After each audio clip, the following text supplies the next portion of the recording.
KBS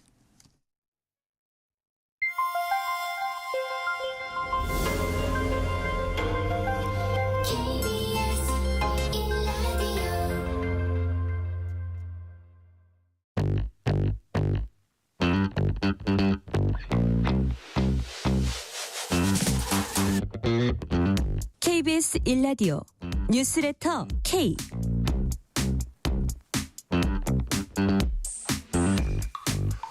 안녕하세요. 뉴스레터 K 진행하는 전종철입니다.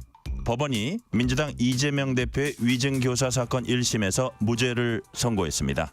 재판부는 통화행위나 변론서 요지서에 위증에 대한 교사 고의가 있었다고 보기 어렵다고 판단했습니다. 이재명 대표는 진실과 정의를 되찾아준 재판부에 감사하다고 말한 반면 한동훈 국민의힘 대표는 재판부 판결은 존중하지만 무죄 판단을 수긍하긴 어렵다고 밝혔습니다. 관련 내용 포함한 정치 현안들 정치 토크 코너에서 자세히 다뤄봅니다. 문자 샵 9730, 짧은 문자 50원, 긴 문자는 100원, 어플리케이션 콩으로 보내시면 무료입니다. 유튜브 KBS 1라디오 계정 채팅으로도 얘기 나누실 수 있습니다. 문자 보내주시면 추첨을 통해서 커피 쿠폰 보내드릴 테니까요. 여러분의 이야기도 많이 들려주세요. 뉴스레터 K 지금부터 시작합니다.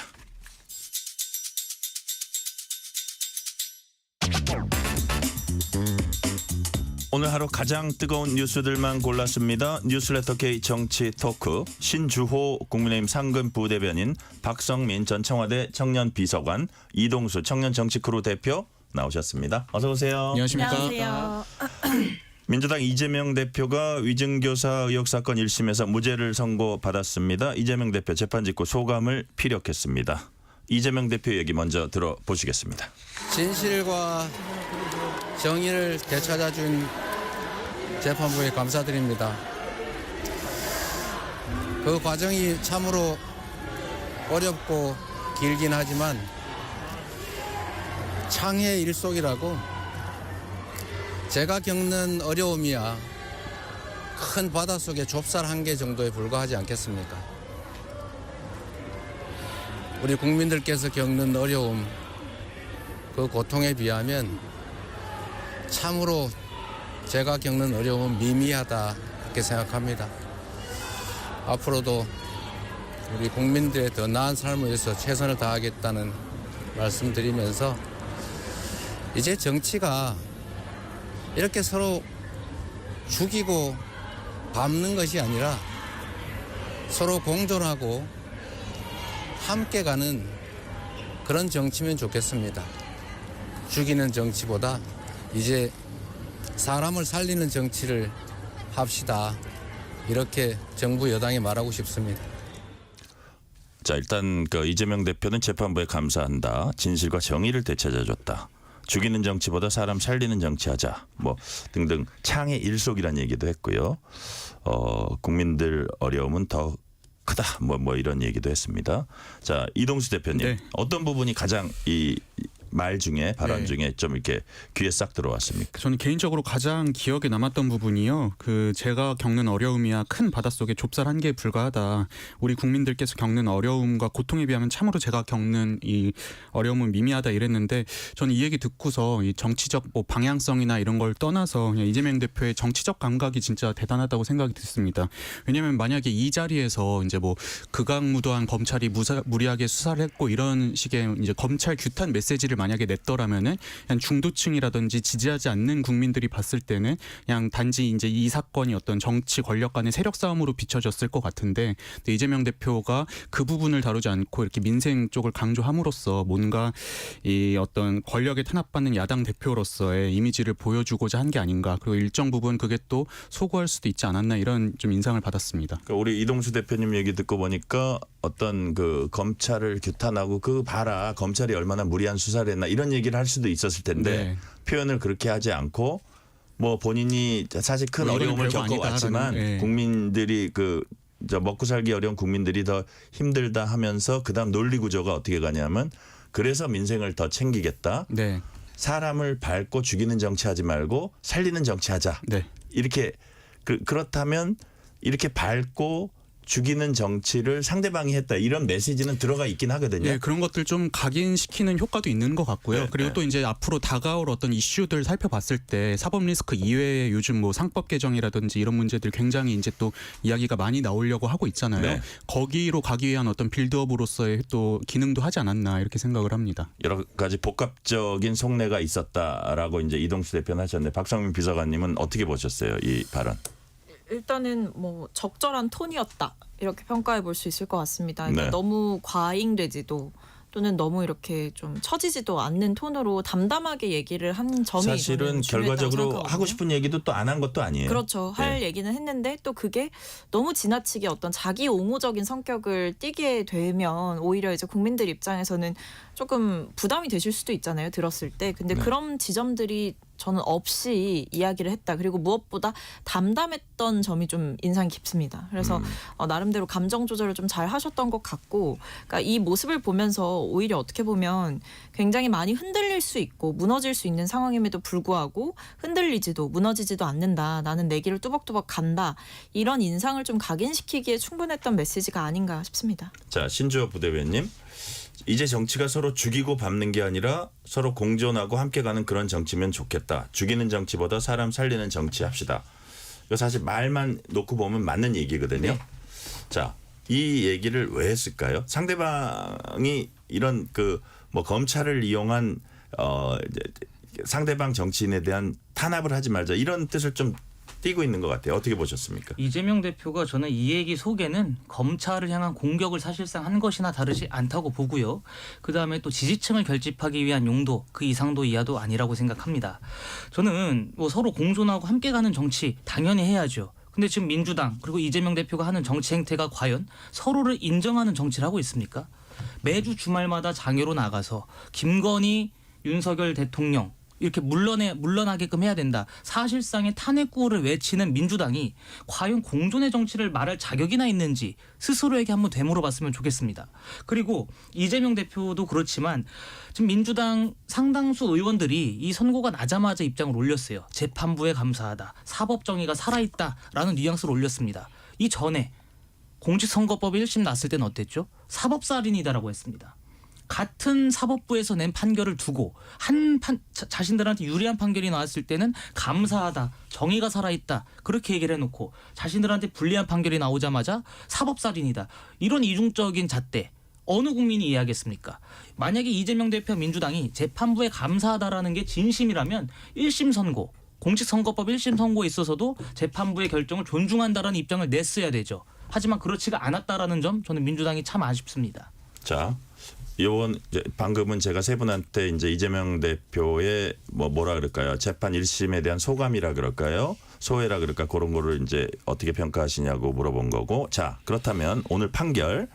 자, 1심 그 공직선거법 사건 1심 선고에서는 최종식까지 확정될 경우 의원직 상실형에 해당하는 이제 징역형이 선고됐었습니다. 그래서 사법 리스크가 와 정말 현실화됐구나 이렇게 이제 사람들이 생각을 많이 했는데 그래서 이번 두 번째 1심 판단에 더 어떤 그 이목이 쏠렸고 일부에서 이런 말 하는 분들도 있었어요.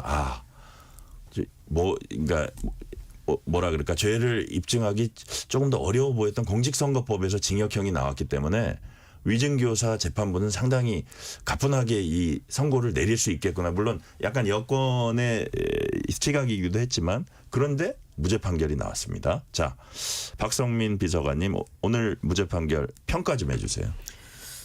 뭐 정의는 결국 승리한다 이렇게 봐야겠죠. 왜냐하면 지금 이 위증교사 사건에 대해서 많은 이제 여권 패널분들께서 뭐라 그러셨냐면 공직선거법보다 어쩌면 더 확실하다라고 이제 굉장히 자신감 있는 주장을 펴셨거든요. 굉장히 중형이 나올 것이다라고 예상을 하셨는데 그 이유가 일단 뭐 김진성 씨가 본인이 이제 위증을 했다라고 인정했던 점이라든지 네. 아니면 굉장히 이제 언론에서 많이 다뤄지고 했던 그 녹취록 그러니까 이재명 대표가 이제 연락을 해서 뭐 사실대로 이야기를 해달라라고 했던 그 녹취록 녹취록에 대해서도 사실은 해석이 좀 분분했잖아요. 그러니까 전형적인 위증교사범의 발언이다. 이런 얘기들을 여권 패널분들이 많이 하셨거든요. 오늘 아침 방송에서도 제가 보고 나왔어요. 그리고 그것도 있었어요. 이제 변론 요지서를 보내드리겠다라고 하면서 한번 네. 읽어보시고 기억을 되살려 보셔라라고 한 대목에 대해서도 그 변론 요지서를 보내는 것도 굉장히 김진성 씨한테는 압박이 됐을 거다라고 하면서 이것은 모든 것이 고의성이라든지 적극성이라든지 모든 게 다 위증교사다라고 다들 100%인 것처럼 얘기를 했지만 오히려 이번 재판에서는 네. 이 변론 요지서를 한 것도 방어권에서 벗어나지 않는다. 그러니까 보낸 게 문제가 되지 않는다라고 이야기를 하기도 했고요. 이 재판부에서 얘기한 게 김진성 씨에게 이재명 대표가 위증을 교사했다고 볼 수 있는 직접적인 증거가 부족하다라고 이야기를 했습니다. 그리고 뭐 어쨌든 이 범죄 사실을 증명할 만한 것들이 부족하다라는 결론에 이른 거거든요. 그러니까 그동안 문제가 됐던 뭐 녹취록, 뭐 김진성 씨의 이야기, 아니면 변론 요지서를 보냈던 행위, 이 모든 것들이 민주당의 주장이 상당 부분 받아들여졌다라고 봐야겠죠. 민주당에서는 변론 요지서를 보낸 게 뭐가 문제가 되냐, 그리고 그거대로 말해달라고 한 적도 없다. 본 것만 또는 본인이 기억나는 대로만 얘기를 해달라. 사실 있는 그대로 얘기를 해달라. 이렇게 분명히 얘기를 했다. 이 지점을 강조를 해왔는데 네. 이거에 대해서 재판부가 어떻게 보면 민주당의 손을 들어준 거죠. 그래서 저는 결과적으로 봤을 때 그동안 그렇게 이재명 대표를 향해서 법적으로 유죄를 확신하면서 이야기를 하셨던 여당 패널분들의 발언이 생각이 나면서 결국에 좀 제자리를 찾아가는 과정이 아닌가 싶습니다. 우리가 저 법 전문가는 아니지만 이동수 대표님 네. 어떻게 전망을 하셨었어요? 저도 사실 대체로 이 공직선거법이랑 이번 위증교사 네. 사건의 경우에 많은 평론가 분들처럼 공직선거법은 그래도 이게 민주당에게도 타격이 가는 현안이기 때문에 이건 좀 가볍게 다룰지언정 요거는 이제 재판부들이 이제 사법질서 방해나 이렇게 바라보고 있기 때문에 무겁게 다루지 않을까 이렇게 바라봤었는데요. 근데 결과적으로 많은 평론가 분들 저 포함해서 예측했던 거와 반대로 나왔잖아요. 근데 이 위증교사 같은 경우에는 이게 무죄면 무죄고 아예 강하게 처벌하면 강하게 처벌하는 거지 약하게 처벌하는 건 없다는 얘기들이 많더라고요. 근데 반대로 이제 공직선거법 같은 경우에는 이제 그래도 지금까지 나온 형량을 좀 깎을 여지도 있고 벌금 이제 2심 3심 가면서 벌금형도 뭐 100만 원 이하로 내려갈 여지도 있기 때문에 민주당 입장에서는 지난번 게 유죄 나오고 이번 게 무죄 나온 게 그 반대의 경우보다는 그래도 좀 가벼운 상황이 되지 않았나 이렇게 봅니다. 네. 자, 신조 부대변인 오늘 판결에 대한 평가. 그러니까 사실 예. 제가 이 방송 들어오기 전에 뭐 저희 당 쪽에 계신 법률가분들 포함해서 민주당에 계신 법률가분들한테도 많이 여쭤보고 왔습니다. 전화상으로. 아, 취재를 세게 하셨군요. 예, 제가 뭐 누구라고 이렇게 한 분 한 분 다 말씀드리긴 어려운데 저는 오히려 민주당 쪽에 계신 분들한테 더 전화를 많이 했습니다. 그분들도 대체적으로 납득이 어렵다. 솔직히 얘기해서 납득이 어렵다고 하십니다. 민주당 법률위에 계신 분들이요. 네, 민주당 출신의 변호사분들까지도 그런 얘기를 하시고 제가 왜 그러시냐 그랬더니 위증을 한 사람이 유죄가 나왔는데 위증 교사범이 무죄가 나온 경우는 거의 없다. 극히 드물다라는 것입니다. 그래서 물론 사법부의 판결은 존중하지만 이 납득하기 어려운 판결에 대해서 과연 국민들께서 어떻게 이해하실지 저는 그게 의문입니다. 자, 어떻게 그거 할지 이제 납득할지 의문이라 그랬는데 이동수 대표님께 요건 하나 여쭤볼게요. 위증교사 혐의 유죄로 인정되려면 보통은 이제 두 가지 충족돼야 한다는 얘기를 합니다. 위증 요구한 사람이 거짓을 인지하고 있었는지 위증의 고의 부분이고 네. 위증할 의사가 없는 상대에게 이를 실행시키려는 목적이 있었는지 교사의 고의가 있어야 한다는 건데 네.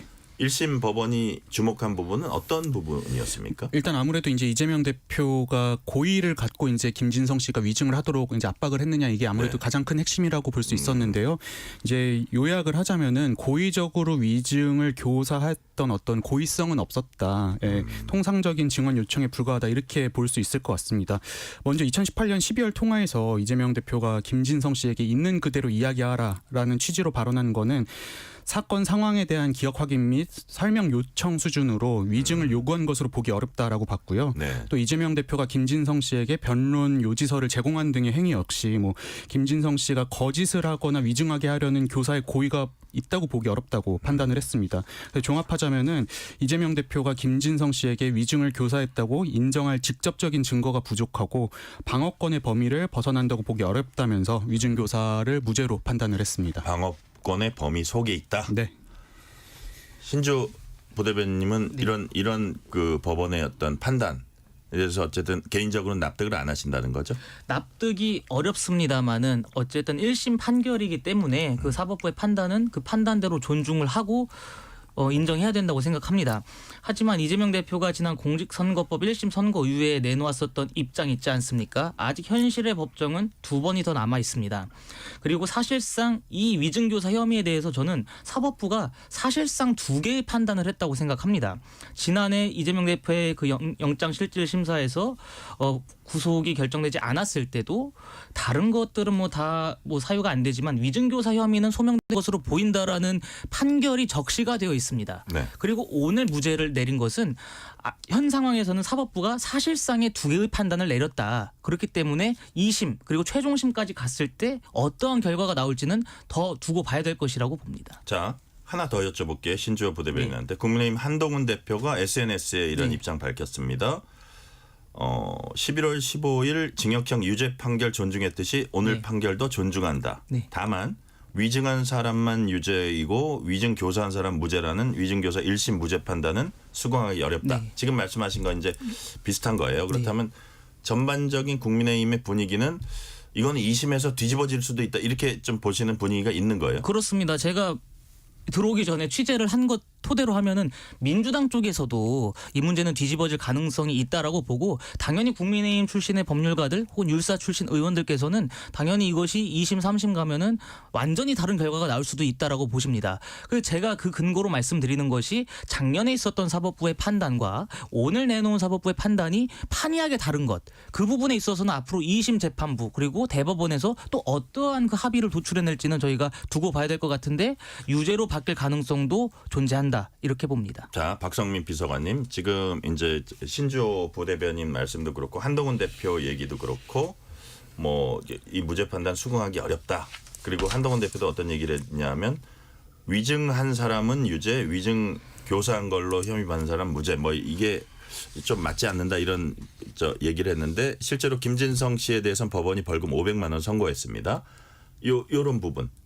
김진성 씨에게만 유죄 나온 부분 이건 뭐 있을 수 있는 경우라고 보시는 겁니까? 그렇죠. 그러니까 좀 분리해서 봐야 되는 거죠. 김진성 씨가 뭐 KBS 당시 이제 협의 내용과 관련해서 위증을 한 게 이제 법원에 심각한 해악을 끼쳤다 이렇게 본 거거든요. 판결에 이제 안 좋은 영향을 끼쳤다 이렇게 본 건데, 근데 그게 그렇다면 이재명 대표 때문이냐가 어떻게 보면 관건이었던 거잖아요. 네, 근데 네. 그 부분에 있어서 이재명 대표가 위증을 교사했다고 볼 만한 뭐 직접적인 증거도 충분한 증거도 없다 이렇게 봤기 때문에 김진성 씨의 혐의에 대해서는 김진성 씨가 뭐 자발적으로 또는 이제 본인의 모종의 이유에 의해서 그런 뭐 허위 증언을 했다라는 거에 대해서는 이제 법원이 그거대로 판결을 한 것이고, 네. 그동안 정치권에서 쟁점이 됐던 건 사실 어쨌든 이재명 대표의 그 위증교사 행위에 대한 판단이 필요했던 거거든요. 근데 여기에 대해서 법원이 깔끔하게 저는 정리를 했기 때문에 이런 부분들이 뭐 2심이라고 크게 다르게 나올까라는 생각입니다. 이게 위증교사 자체가 굉장히 법원에서 중하게 보는 죄이고, 그러니까 이게 그동안에 뭐 처벌됐던 사례나 판례들을 본다라고 하더라도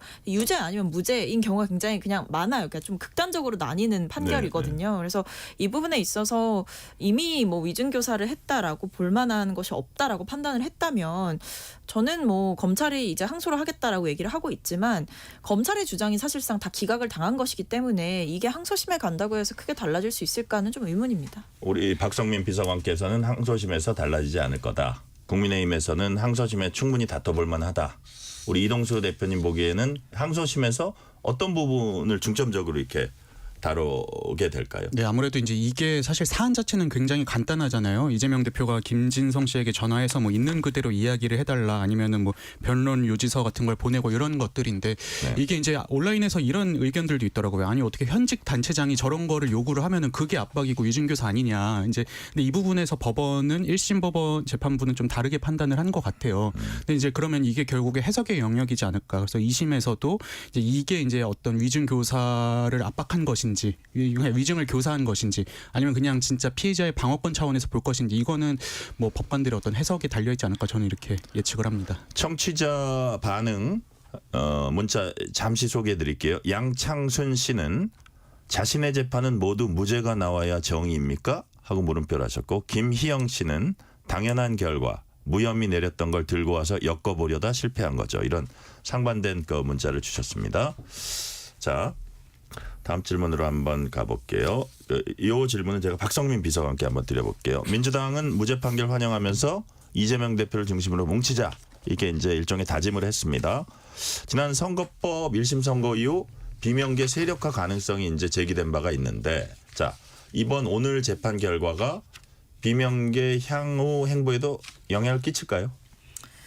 뭐 끼치겠죠. 그러니까 저는 사실 지난번에 이제 공직선거법 1심의 결과가 나온 뒤에도 네. 어떤 뭐 비명계 차원의 움직임이나 또는 이런 것들이 뭐 생길 것이다 또는 영향력이 있을 것이다 이렇게 보지 않았거든요. 네네. 왜냐하면 일단 지금 어떻게 보면 당의 악재가 생겼는데 이 악재를 틈타서 뭔가 기회를 노린다 이것 자체가 이 뭐 이재명 대표를 지지하냐 지지하지 않느냐와 별개로 이 네. 민주당원들 입장에서는 받아들여질 수가 없는 어떤 구조다라고 네. 생각을 했었고요.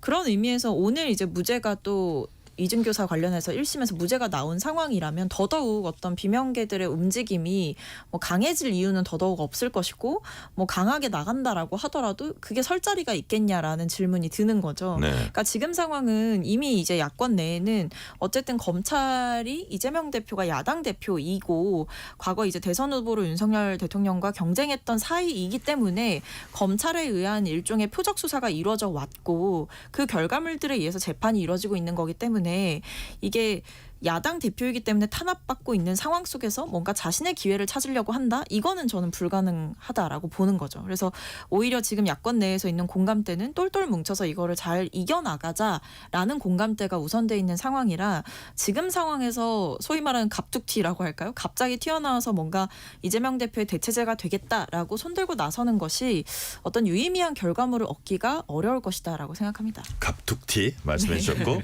박성민 비서관께 하나만 더 여쭤볼게요. 1심 오늘 무죄 판결 나오긴 했지만 여하튼 이재명 대표 사법 리스크는 현재 진행형입니다. 다른 재판들이 있고 오늘 재판 포함해서 모두 5개의 재판을 이제 받아야 하는데 최근에 하나가 이제 추가가 됐잖아요. 네, 법인카드 문제가 예. 추가됐죠. 그래서 어떤 것들을 이제 재판을 받아야 되는지 그 박 비서관님께서 간단히 좀 정리 좀 해주세요. 뭐 너무 많이 다뤘기 때문에 사실 이제 다들 네. 좀 많이 아실 것 짤막하게. 같은데 이제 예. 뭐 대장동 의혹 같은 경우가 있는 거고요. 그다음에 대북 송금 문제, 그다음에 업무상 배임 문제 이게 있는 건데 일단 업무상 배임 같은 경우에는 최근에 있었던 이 법인카드 유용 건에 대해서 이제 알고 있지 않았느냐 이런 거죠. 이재명 대표도 다 법인카드 유용에 대해서 알고 있었고 사실상 본인이 지시했거나 인지했거나 방조했거나 뭐 아무튼 이런 상황들에 대해서 다 알고 있었던 것 아니냐라는 네. 것이 있는 거고요. 그다음에 대북 송금 같은 경우에는 뭐 이화영 전 부지사의 재판이 많은 주목을 받았는데 이제 뭐 그것도 결과가 좀 나오겠지만 이 대북 송금 문제가 결국에는 이재명 그 지사의 방북을 위해서 쌍방울이라는 기업이 대북에 돈을 보낸 게 이재명 대표가 어떤 대선 주자로 발돋움하기 위한 그 방북을 추진하기 위한 일종의 대납 성격을 띄었다. 그러니까 모종의 커넥션을 가지고 이것을 한 것이다. 이런 것들인 거고 대장동 같은 경우에도 네. 대장동 개발을 이제 비정상적이다라고 보는 이 검찰 측에서는 이게 결국에 어떤 뭐 돈을 만들기 위해서 또는 일부 사람들과 부적절한 거래를 하기 위해서 네. 특혜를 좀 제공해줬던 거 아니야 개발권에 있어서 이런 문제들인데 사실 이게 하나하나가 조금 복잡한 사안들이긴 합니다. 특히 대장동 같은 경우에는 어떤 사안들보다 좀 많이 복잡하다 이렇게 보여지고 네. 있어서 이게 뭐 1심이 진행된다라고 하더라도 살펴볼 쟁점이나 그동안 쌓여온 기록들이 굉장히 많아서 이걸 좀 많이 봐야 돼서 시간이 좀 많이 걸릴 거다 이렇게 보고 있고요. 네. 뭐 대북 송금 같은 경우에는 이화영 전 부지사의 그 재판 결과를 보고 그것을 바탕으로 이재명 대표까지 어디까지 영향이 갈 것이냐. 그러니까 지금 이화영 전 부지사가 뭐 이재명 대표의 지시를 받아서 그렇게 했던 것 아니냐라고 보고 있는 검찰 측의 주장이 있기 때문에 이런 부분들을 하나하나 좀 따져봐야 될 일입니다. 네, 이번 질문은 이동수 대표님께 예. 한번 드려볼게요. 자, 지금 박성민 비서관도 시간이 걸릴 거라는 말씀을 하셨지만 특히 대장동 백현동 개발특혜 사건, 대북 송금 사건, 법인카드 이용 사건 이 재판 결과도 이제 변수겠지만 네. 법조계에선 이 세 개 재판은 최종심까지 대선 전에 나오기는 쉽지 않다 이런 전망도 하더라고요. 관측이 나오는데 네. 왜 그렇다는 거죠?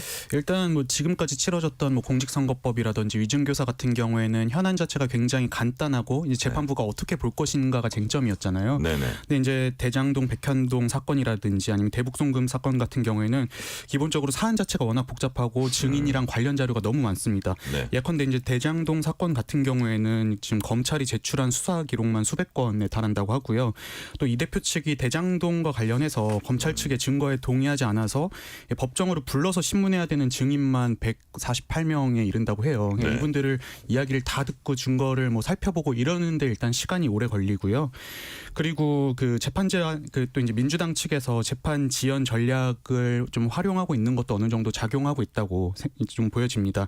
예를 들어서 불법 대북 송금 사건 같은 경우에 기소된 건 지난 6월인데 변호인들이 뭐 사건 기록 복사 못했다, 뭐 기록 검토 못했다 해가지고 또 재판이 좀 늦어진 측면들이 있어요.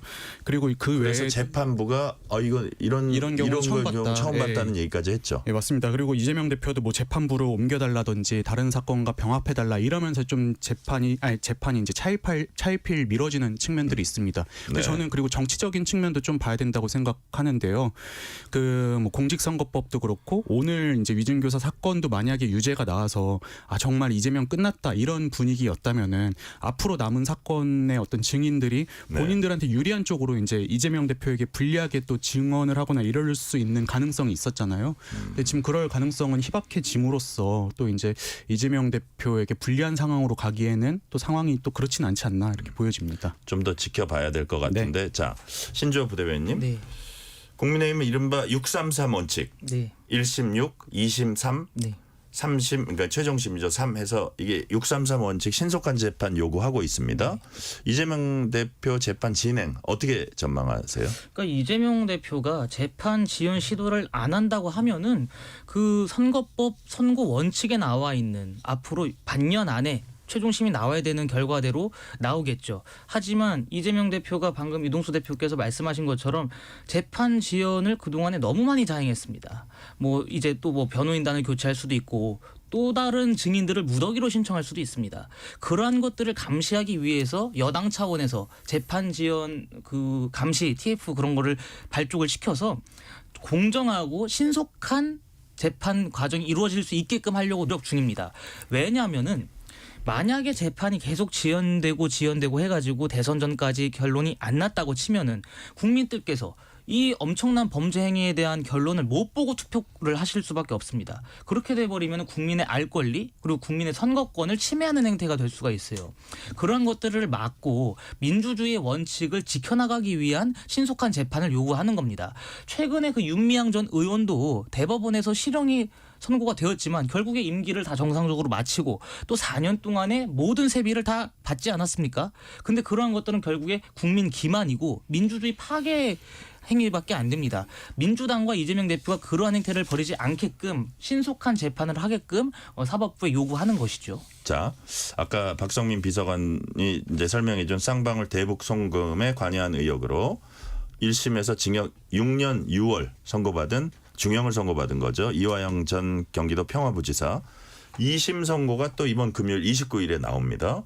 자, 짤막하게 신조 부대변인님 네. 그 쟁점이 뭡니까? 그러니까 중요한 거는 이제 쌍방울 그룹이 이재명 대표의 그러니까 방북을 위해서 북한과 관련된 사업에 돈을 대납했느냐 안 했느냐. 그리고 그것으로 말미암아 생기는 고위 공직자를 통한 그 일종의 뒷돈이라고 하죠. 스폰서 행태. 그런 네. 것들을 벌였느냐 안 벌였느냐인데 1심에서 이렇게 중형이 나왔으면 저는 2심에서도 마찬가지라고 보고 이화영 이 전 부지사에만 해당하는 것이 아니라 결국은 이재명 대표로 이 칼끝이 향할 수밖에 없다고 봅니다. 자, 지금 신주호 부대변인은 그러니까 이재명 대표 대북 송금 재판에도 이화영 부지사 어떤 선고 결과가 영향을 미칠 수밖에 없다는 이제 말씀을 하셨는데 박성민 비서관님은 영향을 미칠까요? 어떻게 전망하세요?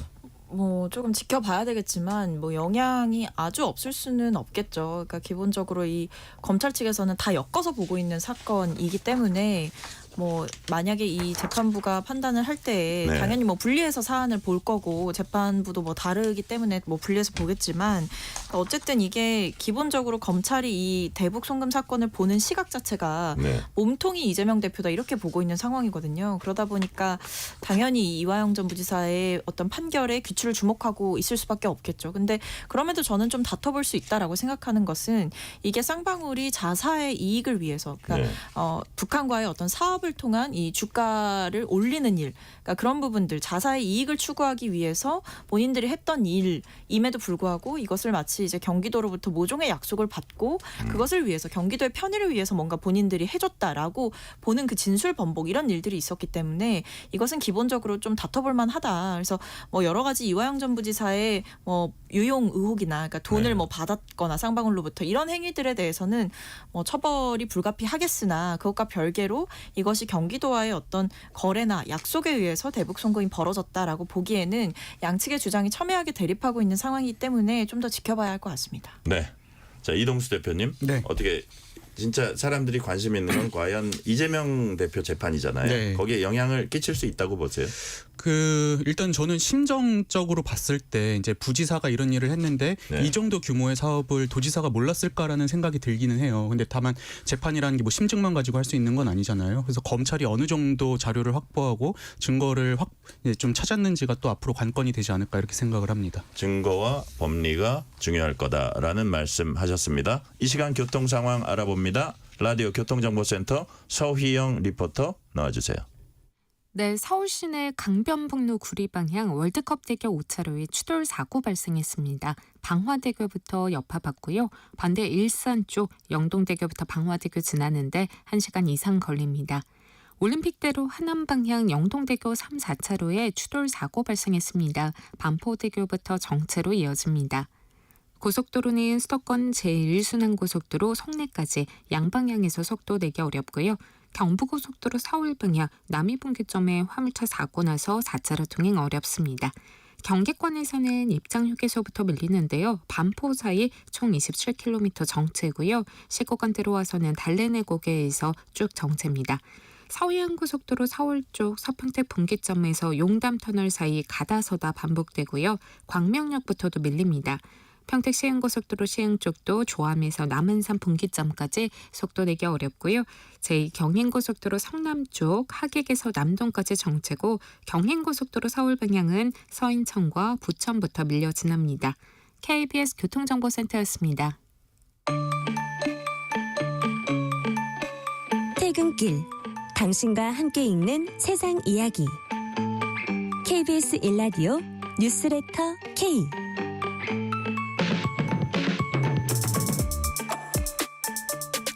실시간 교통 상황 살펴봤습니다. KBS 1라디오 뉴스레터 K 정치 토크 이어갑니다. 신주호 국민의힘 상근 부대변인, 박성민 전 청와대 청년 비서관, 이동수 청년 정치크루 대표와 얘기 나누고 있습니다. 민주당은 주말 장애 집회 연이어 열면서 여론전을 이제 펴고 있습니다. 자, 박성민 비서관님, 앞으로 장애 집회 열기 더 가열될까요?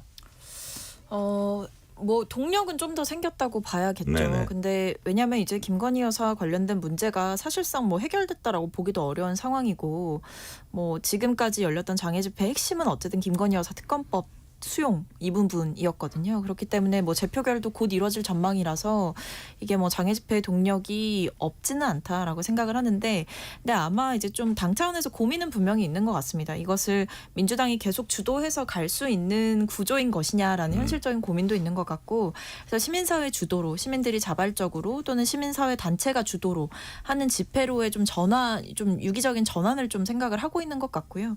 그래서 지금 보면 뭐 꼭 장애 집회가 아니더라도 이제 국회 안에서 할 수 있는 일들, 국회 안에서 싸워볼 수 있는 일에 조금 더 동력을 집중하자, 어떤 선택과 집중이 좀 이뤄지는, 넘어가고 있는 단계인 것 같습니다. 저는 국민의힘에서는 잠깐만요. 하나만 더 박성민 비서관께 여쭤볼게요. 국민의힘에서는 아무래도 이게 이런 장애 집회를 계속하는 게 김건희 여사 특검을 요구하는 동시에 어떤 이재명 대표 방탄이다, 사법부 압박이다 이런 비난을 해왔거든요.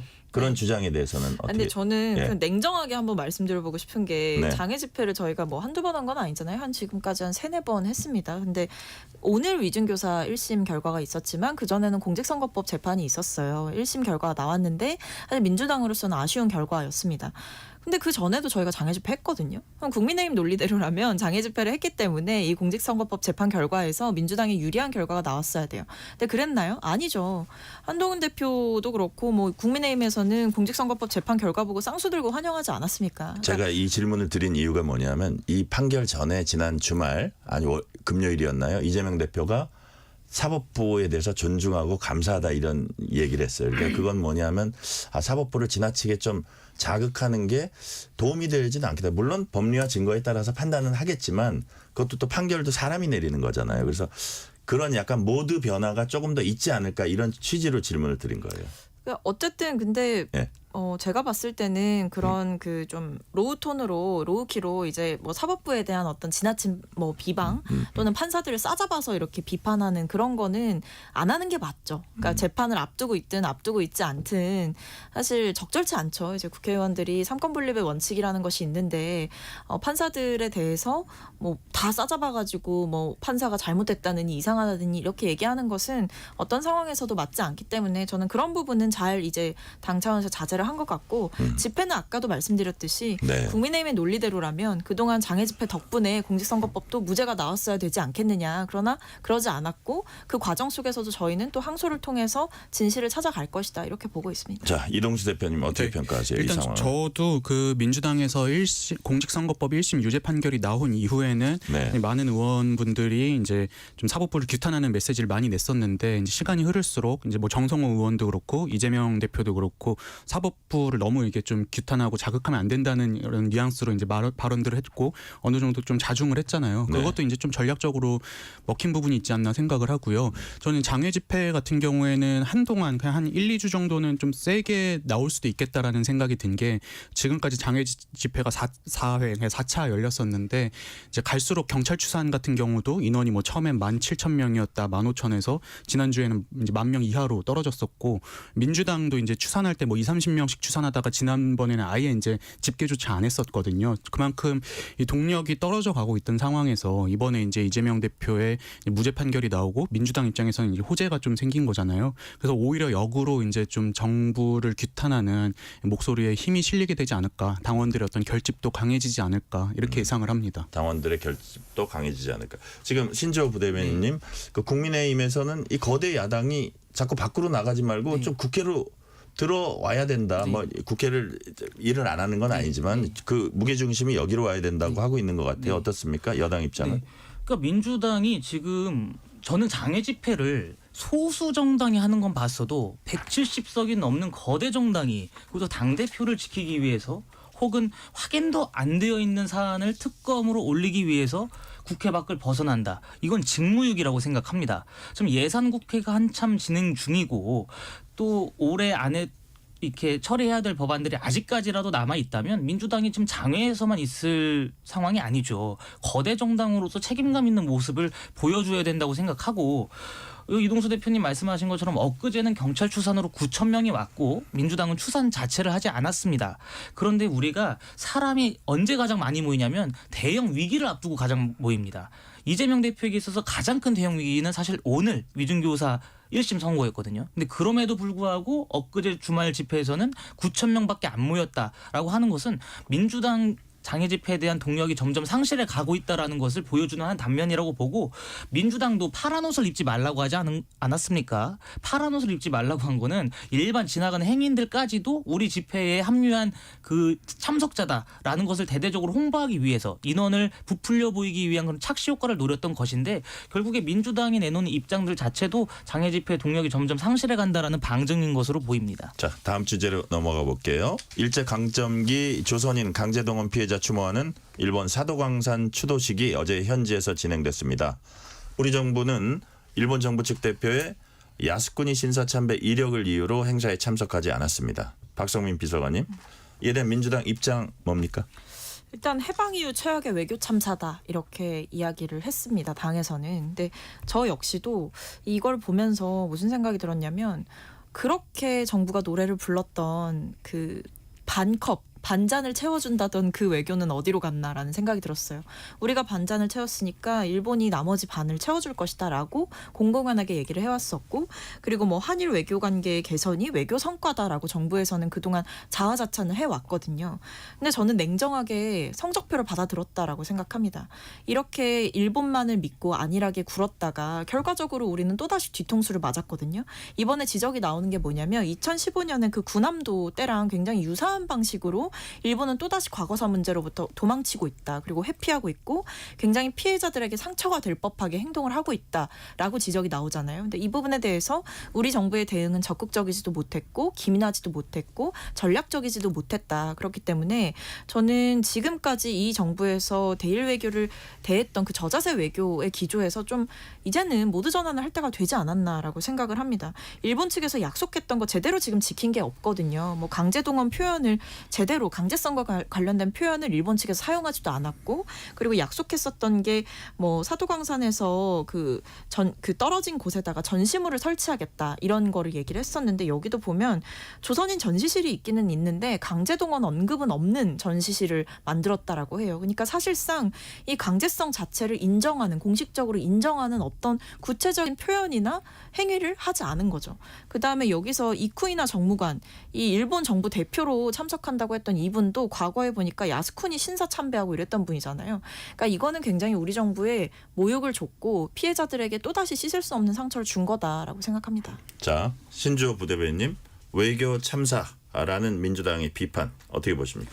민주당이 그런 비판할 수 있다고 생각합니다. 하지만 이 사안에 있어서 우리 정부 그리고 민주당의 입장, 국민의힘 입장이 완전히 똑같습니다. 우리 정부 입장에서도 이 추도식에 참여 안 하고 개별적으로 치른 거 아니겠습니까? 그리고 국민의힘도 일본의 이런 행태를 강력하게 규탄하면서 과거사 해법에 있어서는 일본의 전향적인 자세가 필요하다라고 한 상황인데, 민주당은 일본을 향한 비판보다는 정부를 향해서 외교 참사라고 주장하는 것, 저는 개인적으로 이해가 되지 않습니다. 진정한 외교 참사는 뭐냐면요, 중국에 갔다가 혼자 식사하고 돌아오신 문재인 전 대통령이고 북한을 일방적으로 옹호하다가 G20 정상들로부터 갖은 혼란을 들었던 문재인 정부고, 사드 관련한 군사 기밀을 중국에 알려줬다가 미국으로부터 항의를 아주 거세게 받았던 문재인 정권의 외교가 총체적으로 실패한 것이고 외교 참사이지, 일본의 이런 일방적인 한 인물의 참석에 대해서 우리 정부 차원에서 항의한 것이 외교 참사다? 지금 민주당이 총구를 잘못 겨누고 있다고 생각합니다. 자, 이동수 대표님. 네. 일본 정부도 이제 입장을 내놨다고 하는데 그거 짤막하게 소개해 주시면서 이 전반적인 네. 그 사도광산 추모식 요 한번 평가를 해주세요. 일단 일본 정부 대변인인 하야시 요시마사 관방장관이 오늘 네. 한국 측이 참가하지 않은 것은 유감으로 생각한다면서 이 추도식은 지자체와 이제 세계유산 등재에 관계된 민간 단체로 구성된 실행위원회가 개최한 것이지 우리가 개최한 게 아니다, 이렇게 이야기를 했습니다. 네. 그리고 이쿠이나 정무관의 파견 경위에 대해서도 정부가 종합적으로 판단해서 외무성에서 홍보 문화와 아시아 태평양 정세를 담당하는 이쿠이나 정무관 참석을 결정하게 됐다면서 이제 문제는 없다고 생각한다, 이렇게 네. 이야기를 했는데요.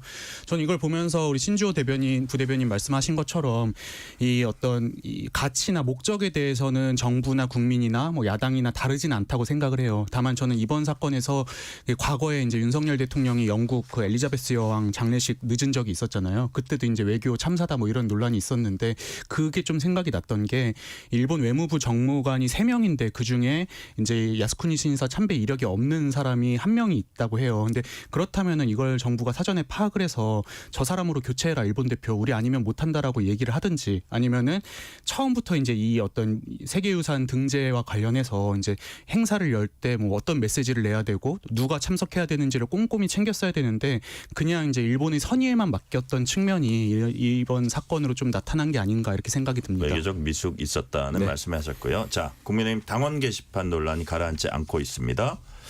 국민의힘이 당 지도부 차원에서 1000건 넘는 글을 전수조사해 보니까 수위가 높은 글은 12건에 불과하다, 이런 얘기를 했고요. 자, 그리고 이거 입을 잘 열지 않던 한동훈 대표가 입을 열었는데, 대통령 비판한 글을 쓴 사람을 색출해라? 자유민주주의 정당에서 있을 수 없는 일이고 그런 요구 받아들이면 안 된다. 플러스 어떤 얘기를 했냐면 익십 총선 백서에 이어서 당대표 흔들고 공격하려는 연장선이다. 이렇게 얘기했거든요. 이 내용은 우리 신주호 부대변인이 제일 잘 아실 것 같으니까 이제 당내 상황이 어떤지 지금 이 사안을 우리가 어떻게 바라봐야 됩니까? 그러니까 이게 기본적으로 지금 일각에서 주장하시는 게 한동훈 대표 그리고 한동훈 대표의 가족들의 이름으로 쓰여진 게시글들을 문제 삼고 있는 거거든요. 네. 근데 1068건 정도 될 겁니다. 1068건 정도를 전수조사 해보니까 진짜 대통령에게 그 모욕적인 언사를 하는 거는 한동훈이라는 사람이 쓴 12건에 불과한데 그 한동훈은 이 당대표 한동훈이 아니라고 밝혀졌고 다른 글들에 있어서는 뭐 그냥 사설을 올리거나 아니면 일반적인 기사를 공유하거나 아니면 뭐 한동훈 대표 힘내라 뭐 그런 정치적인 의견 개진이 있었던 것으로 지금 파악된 겁니다. 근데 그러한 상황에서 오늘 아침 최고위원 회의에서 김민전 최고위원이 이 문제를 공개적으로 거론하면서 당 차원에서 한동훈 대표 물러나라, 그러니까 한동훈 대표 사퇴를 촉구하는 게시글을 고발한다라고 알려졌는데 김민전 최고위원 본인도 사퇴하라는 문자를 받고 있으니까 고발하실 때 자기 것도 같이 해라 이렇게 해가지고 지금 언성이 높아진 상황이거든요. 오늘 최고위 회의. 네. 예. 그런데 그게 이제 김민전 최고위원이 그 근거로 들은 것이 이제 한 언론 기사인데 그 기사에는 한동훈 대표 사퇴를 촉구하는 게시글을 고발하겠다가 아니라 뭐 관련돼서 협박성 발언이 있다라고 한다면 고발을 검토한다라고 한 기사였습니다. 그래서 김민전 최고위원이 뭐 제가 듣기로는 비공개 최고위원회의에서 그 부분에 있어서 만약에 사실관계가 잘못됐다라고 한다면 다음 최고위에서 사과하겠다라고 밝히셨다고 신주호 합니다. 부대변인께 요거 하나 여쭤볼게요. 네. 김민전 최고위원이 이제 문제 제기하고 계속 이 문제를 제기하고 네. 있고 네. 김은혜 의원도 네. 아니 이거 간단히 그냥 밝히면 될 거를 왜 이렇게 끌고 가냐. 네. 가족이 썼습니까 안 썼습니까. 그러고 이게 SNS에 네. 또 올렸더라고요. 그러니까 한동훈 대표 입장에서는 이거를 그런데 이렇게 딸려 가가지고 뭘 해명하는 것 자체가 자유민주정당에서 이게 정상이 아니다라고 보는 건가요? 제가 추측컨대 예. 그 게시판에는 한동훈 대표를 비판하는 글들도 상당히 많습니다. 그런데 그러한 것들을 하나하나 찾아내서 누가 썼는지를 밝히면 어느 당원들께서 그 게시판에 글을 쓸 수가 있겠습니까? 이게 과연 왕조 시대냐 뭐 이런 얘기도 해요. 맞습니다. 그러니까 한동훈 대표 입장에서는 이것이 만약에 가족들이 안 썼다. 그래서 안 썼다고 밝혔다고 한들 그 논란이 잠재워지지 않을 겁니다. 분명히 더 큰 제2, 제3의 논란을 끌고 들어와서 한동훈 대표를 공격할 것이 뻔하기 때문에 지금 경찰의 수사가 진행 중인 사안이니까 그 경찰의 수사를 지켜본 다음에 입장을 내겠다. 이런 생각이신 것 같고 네. 또 다른 분들 입장에서는 이 문제가 소위 말해서 이제 그 한동훈 대표의 가족들이 썼냐 안 썼냐 간단하게 할 수 있는 문제지 않느냐 이런 말씀하시는데 네. 제 개인적인 생각은 한동훈 대표 본인과 관련된 거는 이제 간단히 밝힐 수 있지만 가족들의 이름이 거명됐다고 해서 만약에 가족이 아니라고 하면은 그 당원을 저희가 입증해야 되지 않겠습니까? 그런 어려움이 있는 것이죠. 자, 박성민 비서관님. 이 다른 당 얘기지만 어떻게 평가하십니까 이 상황은? 그렇죠. 뭐 다른 당 얘기라서 저도 좀 얘기하기가 조심스럽긴 한데 그러니까 사실 가족이 안 했다 이 한마디면 될 것 같거든요. 예. 근데 그게 아니라 뭐 갑자기 게시글을 비방글을 분석해서 유형을 분류하고 그 중에 뭐 심하게 볼 수 있는 비방글은 몇 건 안 된다라고 이야기를 하는 이 당 차원의 해명이 저는 조금 납득이 되지는 않는다라는 말씀을 드리겠고, 그러니까 쉽게 말씀드리면 이거를 왜 이렇게까지 장기화를 시키나라는 의문은 있습니다. 가족이 했냐 안 했냐라는 질문에 대해서 내 가족은 쓰지 않았다. 동명이인이다라고 똑같이 본인과 관련된 게시글 논란과 했던 것처럼 똑같이 답변을 하면 될 일이거든요. 근데 여기에 대해서 뭐 검열해서는 당원 게시판은 검열해서는 안 된다. 또는 뭐 여기에 대해서 해명하면 오히려 더 일이 커질 것이다. 아니면 비방글 중에 심한 비방글은 한동훈이라는 이름으로 쓰인 건데 이거는 동명이인이 맞다. 이렇게 하는 게 사실은 어떻게 보면 의혹 제기를 하는 측에서는 다 동문서답이다 이렇게 들리는 거죠. 자, 우리 이동수 대표님. 네. 그러니까 예를 들어서 이렇게 만약에 그래 일부 가족이 썼다. 그렇지만 이런 거를 가지고 당 대표인 나에게 물어보는 것까지는 내가 뭐 이제 해명을 하겠는데 이거는 옳지 않다. 뭐 이렇게 얘기할 수도 있는데 가족이 썼다 안 썼다는 얘기를 안 하고 있어요. 그래서 여하튼 이 상황은 어떻게 판단하세요? 저도 그게 그러니까 결국에 지금 정도 상황이 된 데에는 한동훈 대표의 좀 미온적인 대응이 있었던 것 같아요. 만약에 가족이 안 썼다면 안 썼다고 확실하게 말씀하시고 썼다면 그냥 썼는데 뭐 그 정도 얘기도 못하냐 논란을 일으킨 점에 대해서는 뭐 미안하게 생각한다 이 정도만 얘기했어도 그냥 많은 분들이 봤을 때는 저 당은 대통령 저 정도 욕했다고 저렇게 사람을 잡나 이런 생각을 좀 가졌을 것 같은데. 그럼 한동훈 대표 욕한 것도 또 그 막 찾아야 됩니까? 이런 반론을 할 수도 있어요. 예. 근데 이제 한동훈 대표가 이 부분에 있어서 확실하게 대답을 못함으로써 친윤계 인사들에게 좀 빌미를 준 측면은 있다고 생각을 합니다. 자, 이런 가운데 여당은 한동훈 대표를 위원장으로 한 민생경제특별위원회 출범시켰고요. 자, 한동훈 대표가 오늘 이재명 대표 재판을 평가하면서도 민생에 전력하겠다는 얘기했고, 자, 이 와중에 이재명 대표 사법 리스크 와중에도 민생 행보 계속하고 있습니다. 전통시장도 방문했고 상법 개정 필요성 추진 주장을 했습니다. 자, 여야 대표가 이 와중에 민생 행보하는 이유 우리 박성민 비서관님 뭐라고 보세요? 죄송합니다. 이게 시간이 조금밖에 안 남았네. 짧게 한 30초씩만 말씀해 주세요. 이제 아무래도 이제 국회를 향한 눈초리가 곱지는 않잖아요. 그러니까 할 일은 해야 된다. 이 네. 공감대는 분명히 있는 것 같습니다. 네. 정말 짧게 이동수 대표님 한 조금 한 그거보다 45초 하겠습니다. 아니요 한 40초만 해주세요. 일단은 지금 이 박성민 전 비서관 말씀하신 것처럼 이제 국민 눈초리가 워낙 안 좋고요. 특히 이제 최근에 코리아 디스카운트 관련해 가지고 뭐 삼성전자가 뭐 4만 원대로 떨어진 적도 있었고 예. 워낙 지금 분노한 여론이 많잖아요. 그래서 이제 민생으로 결국에는 두 분 다 돌파구를 찾을 수밖에 없는 상황이다 이렇게 보는데, 근데 이제 이재명 대표는 그 점에서는 어느 정도 유리한 고지를 오늘로서 좀 점하게 된 것 같습니다. 근데 이제 한동훈 대표 같은 경우에는 우리가 수신제가 치국 평천하라고 하잖아요. 근데 지금 수신제가가 안 되는 상황이어가지고 좀 한동훈 대표 입장에서는 앞으로 풀어야 될 난제들이 좀 있지 않나 이렇게 생각을 합니다. 자, 신주호 부대변님도 짤막하게 좀 평가해 주세요. 저는 이 부분에서 두 양당 대표를 존경하는 마음이 들었습니다. 그래요? 예, 어찌됐든 이재명 대표도 그 법원을 나오면서 민생을 챙기겠다라는 그 각오를 밝히셨고, 또 한동훈 대표도 마찬가지로 이 정치 쟁점화가 될 수 있는 판결에도 불구하고 사법부의 판단을 존중한다. 더불어서 우리 민생을 챙기겠다. 그러니까 양당 대표가 정치 본연으로 돌아가시려고 하는 것 같아서 이 점에 있어서는 전 두 분 다 존경스럽습니다.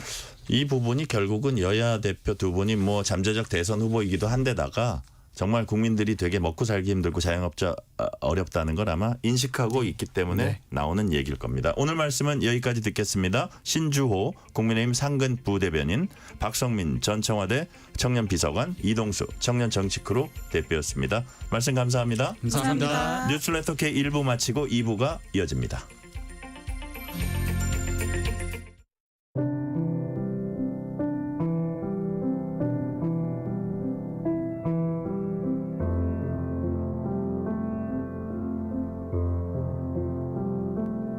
KBS 라디오 연중기획 희망충전 대한민국 614번째 이야기. 안녕하세요. 아나운서 유지원입니다. 11살 형석이는 아직도 큰 슬픔에 빠져 있습니다. 긴 투병 끝에 한 달 전 생을 마감한 엄마.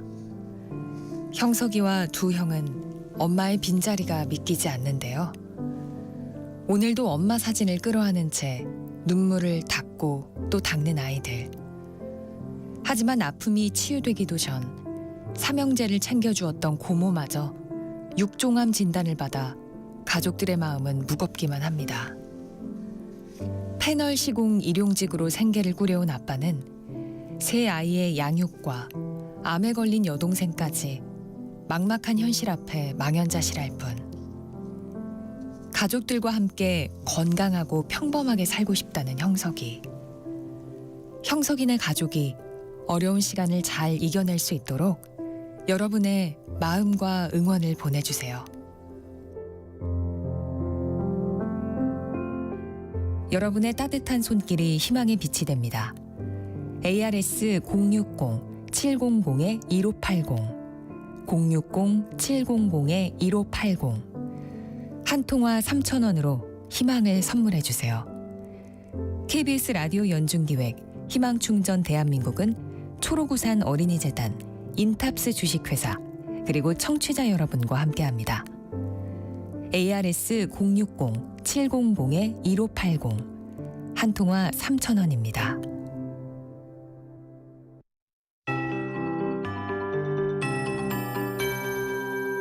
KBS 58분 날씨. 오늘 밤 서해안과 남부, 제주 위주로 비가 시작돼 내일은 전국으로 확대되겠습니다. 내일 전국에 비가 내릴 텐데요. 주로 남해안과 제주에 매우 강하게 쏟아지겠습니다. 모레는 중부지방 중심으로 많은 눈이 오는 곳이 있을 걸로 보입니다. 오늘 밤부터 해안과 제주에, 내일은 전국에 강풍이 불겠고요. 내일까지 대부분 해상의 파도 또한 높게 일겠습니다. 남부와 제주는 내일 오전에 비가 그치겠지만 중부는 밤까지 더 이어지겠고, 강원 내륙 산지는 눈으로 바뀌는 곳 많겠습니다. 비의 양은 제주 20에서 80, 산간 쪽은 100mm 이상 보고 있고요. 남해안과 지리산 부근, 서해 5도 20에서 60mm입니다. 서울, 경기 등 그 밖의 지역 10에서 40mm가량 오겠습니다. 오늘 밤부터 내일 새벽 사이에는 제주에 시간당 30mm 안팎의 매우 강한 비가 쏟아지겠고요. 또 내일 새벽부터는 남해안 지리산 부근의 빗줄기가 강해지겠습니다. 비 피해 없도록 유의하셔야겠습니다. 모레 서울에는 1에서 5cm의 눈이 쌓이겠고요. 경기 북동부와 제주 산지에는 최대 10cm, 또 강원도 쪽은 15cm 안팎의 강하고도 많은 눈 오는 지역 있겠습니다. 각별히 주의해 주셔야겠고요. 또 내일 동해안의 너울성 파도가 높겠습니다. 내일 아침 기온은 서울 8도, 낮 최고 기온 9도에 머물겠습니다. 내일 오후부터 찬 공기가 유입됩니다. 지금 서울의 기온은 12.8도입니다. 강혜종입니다.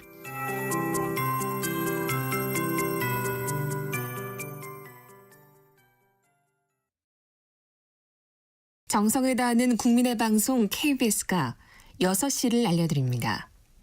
AM 711kHz, FM 97.3MHz, KBS 1라디오입니다.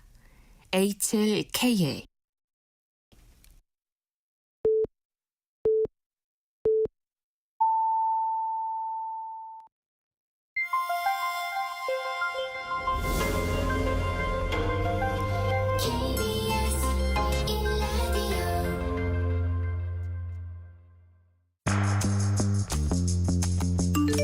여러분은 지금 퇴근길 시사편지 한 장, KBS 1라디오 뉴스레터 K를 듣고 계십니다.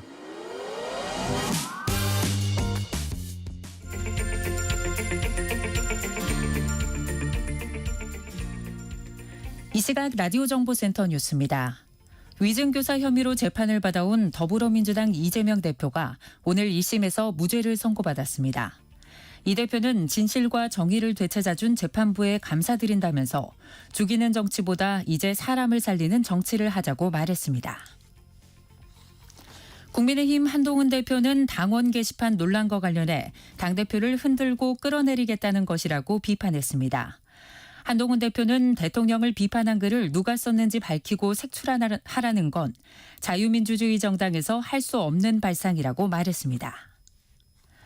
어제 열렸던 일본 주최 사도광산 추도식에 불참했던 한국 정부가 오늘 오전 사도섬에서 자체 추도 행사를 치렀습니다.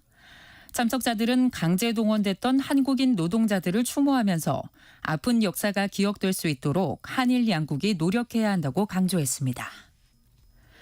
국민연금 제도가 시행된 지 36년 만에 연금 수급자가 700만 명을 넘어섰습니다. 국민연금공단은 현재 매달 연금 3조 6천억 원을 지급하고 있는 가운데 월 100만 원 이상 수급자는 83만 3천 명, 월 200만 원 이상 수급자는 4만 4천 명이라고 밝혔습니다. 산업연구원이 내년 우리 수출이 2.2% 성장하는 가운데 국내 경제가 2.1% 성장할 것으로 내다봤습니다. 산업연구원은 미국의 트럼프 2기 출범이 긍정, 부정 요인 모두 있다고 분석했습니다. 지금까지 라디오 정보센터 뉴스 편유희였습니다.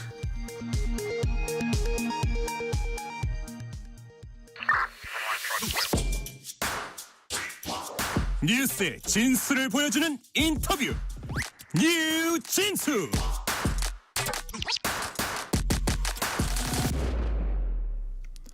우리 지방자치 교육의 현 주소를 놓고 국제적인 평가를 받는 자리가 준비되고 있습니다. 경기도 교육청이 유엔 교육과학문화기구인 유네스코와 함께 다음 달 2일부터 교육의 미래 국제포럼을 개최합니다. 임태희 경기교육관 모시고 이번 행사 소식과 함께 주요 교육 현안 얘기 나눠보겠습니다. 임태희 교육감님 어서 오세요. 네, 안녕하세요. 임태희입니다. 프로그램 빛내주셔서 감사합니다. 네, 불러주셔서 감사합니다. 자, 포럼 공식 명칭이 2024 유네스코 교육의 미래 국제 포럼입니다. 꼭 일주일 뒤인 12월 2일부터 사흘 동안 이제 열립니다. 유네스코는 유엔 산하 국제 기구고요. 네. 우리나라는 뭐 교육부란 부처가 있고 자치 교육 단체들도 이제 많이 있습니다. 그런데 네. 왜 경기교육청이 이번 국제 포럼을 주도하게 된 겁니까? 네, 그 설명을 드리자면 이 유네스코가 경기 교육에서 실천하고 있는 그 미래 교육에 대해서 주목하고 있다. 아, 네. 예, 그래서 결정된 것이다. 말씀드리면 됩니다. 좀 과정을 말씀드리면 네.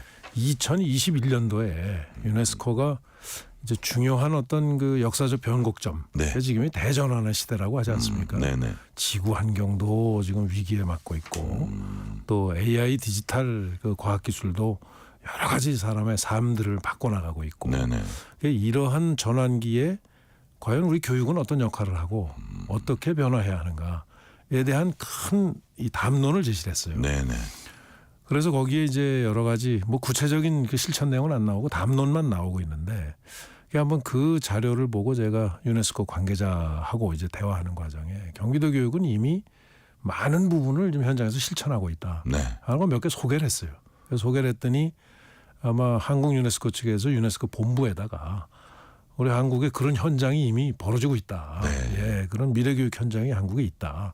하고 소개를 해서 그러면 세계의 다른 나라들한테 한번 그 경기도 교육을 소개하고 또 그걸 계기로 토론하는 그런 자리를 한번 그 경기도에서 가져보자. 네. 이렇게 해서 요청이 와서 지금 이게 열게 된 그런 행사입니다. 그렇군요. 예, 예. 오히려 요청이 와서 네네, 네. 자 미래 교육 말씀해 주셨고요. 나라 안팎의 주요 인사들과 전문가들이 대거 참석하는 걸로 알려졌습니다. 어떤 분들 오시는지 좀 소개를 해주세요. 아시다시피 이제 교육계 인사들이 많이 오시는데 네. 그 아마 그 임기가 거의 끝나가는 것 같은데 이디오피아의 그 현직 대통령이 계세요. 네. 그 아마 12월 초에는 임기가 끝난다고 그래야 지금은 대통령이실 것 같은데 그래서 그분이 이 미래교육 분과위원장을 맡고 계세요. 네. 그래서 그분이 오시고 그다음에 많은 나라의 그 교육계 뭐 교육부 장관이나 이런 분들이 오십니다. 그래서 지금까지 총 한 400여 분 이상이 그 외국에서 참가 신청을 해서 네. 예 지금 아마 그 국내에서는 그 가장 그 아마 큰 그동안에 열었던 어떤 국제 대회보다도 큰 국제 행사가 될 것 같습니다. 큰 행사군요. 네. 400여 명. 예, 이게 전체가 한 1,000명 이상 모이는데 외국에서만 오시는 분이 한 400여 분. 와, 예. 그렇군요. 자, 제일 눈에 띄는 게 미래 교육을 위한 새로운 사회 계약이라는 부분인데 네. 이제 미래 교육도 그렇지만 사실 근대 이후에 수많은 논의가 이루어졌던 게 이제 사회 계약이라는 네. 개념인데 네. 이번 교육 포럼에서 주요 이제 화두로 이제 꺼내 드셨습니다. 그 네네. 배경이 뭡니까? 네네.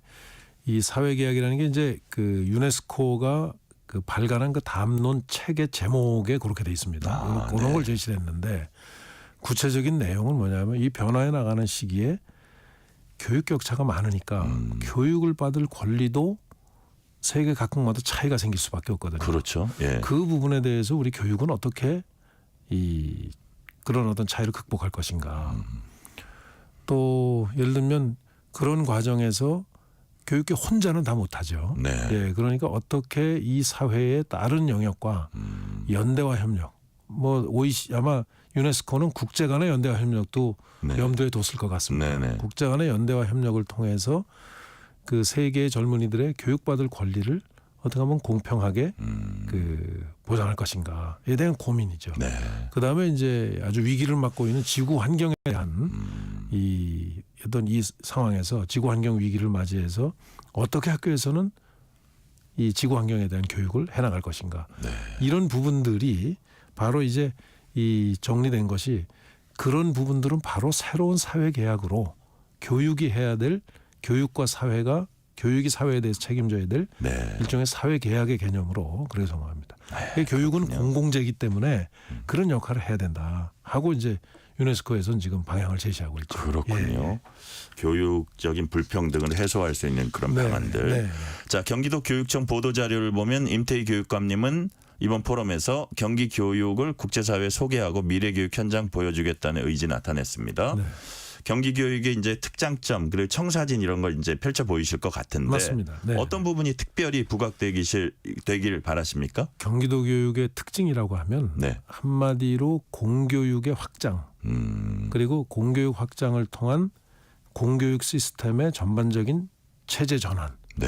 예, 그러니까 아주 그 변혁이죠. 예, 그거를 저희가 추진하고 있습니다. 그러니까 구체적으로 확장하고 말씀드리면, 예. 그렇죠. 구체적으로는요? 예, 구체적으로 말씀드리면 그 동안의 공교육은 모든 공교육의 그 출발이자 끝은 학교였습니다. 네. 근데 학교가 지금 변화해 나가는 이런 그 시대적 흐름을 다 수용해서 교육시키기는 어렵거든요.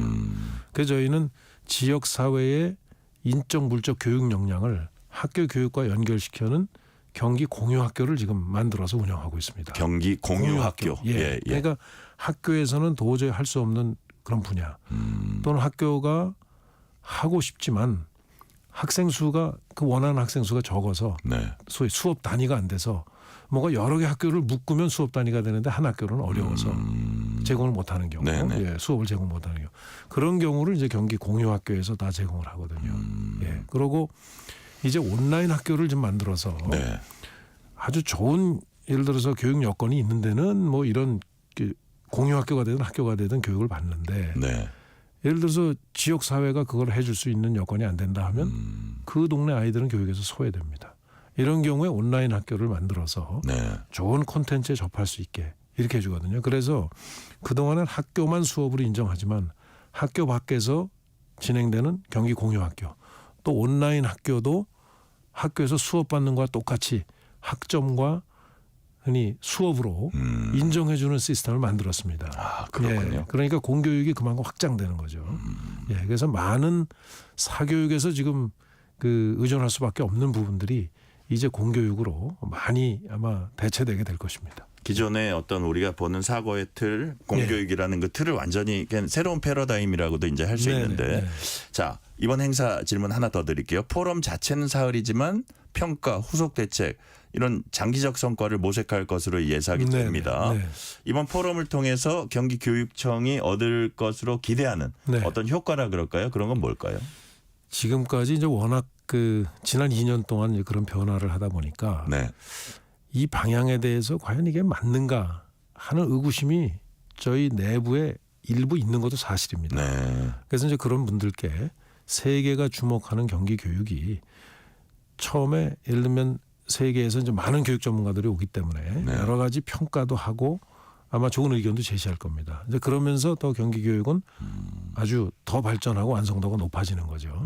예, 그렇게 됨으로 해서 경기 교육이 그야말로 대한민국 저는 경기 교육이 바뀌면 대한민국 교육 바뀐다고 생각합니다. 아, 그렇게 확신하시는군요. 그럼요. 예, 그래서 경기 교육의 변화가 대한민국 이 전반적인 교육 변화로 이어지고 그게 다른 나라에도 저는 좋은 모델로 이렇게 협력하고 할 수 있는 어떤 이런 이 그 연결고리가 되리라고 생각합니다. 네. 자, 미래 교육, 경기 교육 말씀해 주셨는데 뭐 지금까지 조금 말씀해 주셨지만 추가적으로 제가 질문 드리면 직전 이재정 교육감은 진보, 임태희 교육감님은 보수로 이제 분류가 됩니다. 교육 정책은 이제 변화도 중요하지만 또 뭐 지속성도 중요하다는 얘기들 하고요. 지난 2년여 동안 임태희 교육감 체제의 경기 교육은 과연 어떤 게 바뀌었는지 좀 말씀을 해 주시고요. 동시에 기존의 이재정 교육감 시절의 어떤 그런 정책을 좀 존중했던 분야도 있다면 같이 소개를 좀 해 주세요.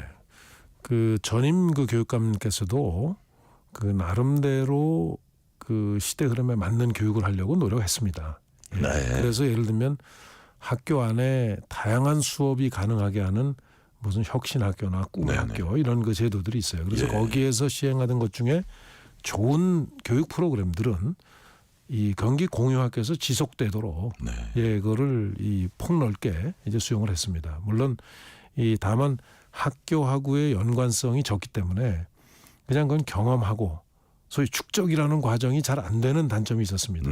예, 그래서 1년 하고는 또 새로운 경험으로 넘어가고 그래서 저희가 학점으로 인정을 해주고 수업으로 인정을 해줌으로 해서 공교육의 하나의 틀 속에서 그게 체계적으로 진행되도록 이렇게 이제 제도화했다는 점이 차이가 있는 거고 또 사회 역량을 과거에는 기존의 사회에 그냥 있는 데서 그 사람들이 만드는 프로그램에 학교가 갔는데 네. 적극적으로 각 교육청이 주도를 해서 학교와 함께 좋은 프로그램들을 학교가 원하는 프로그램들을 만들어주는 선제적으로 네네. 그렇게 하기 때문에 학생들에게는 훨씬 맞춤형이 될 수 있다고 이렇게 생각을 합니다. 네. 그리고 그 온라인 같은 경우에도 저희 경기도는 지금 AI 보조 교사가 내장된 교수 학습 그 앱을 개발했습니다. 그럼 하이러닝이라고 저희들 얘기를 하는데요.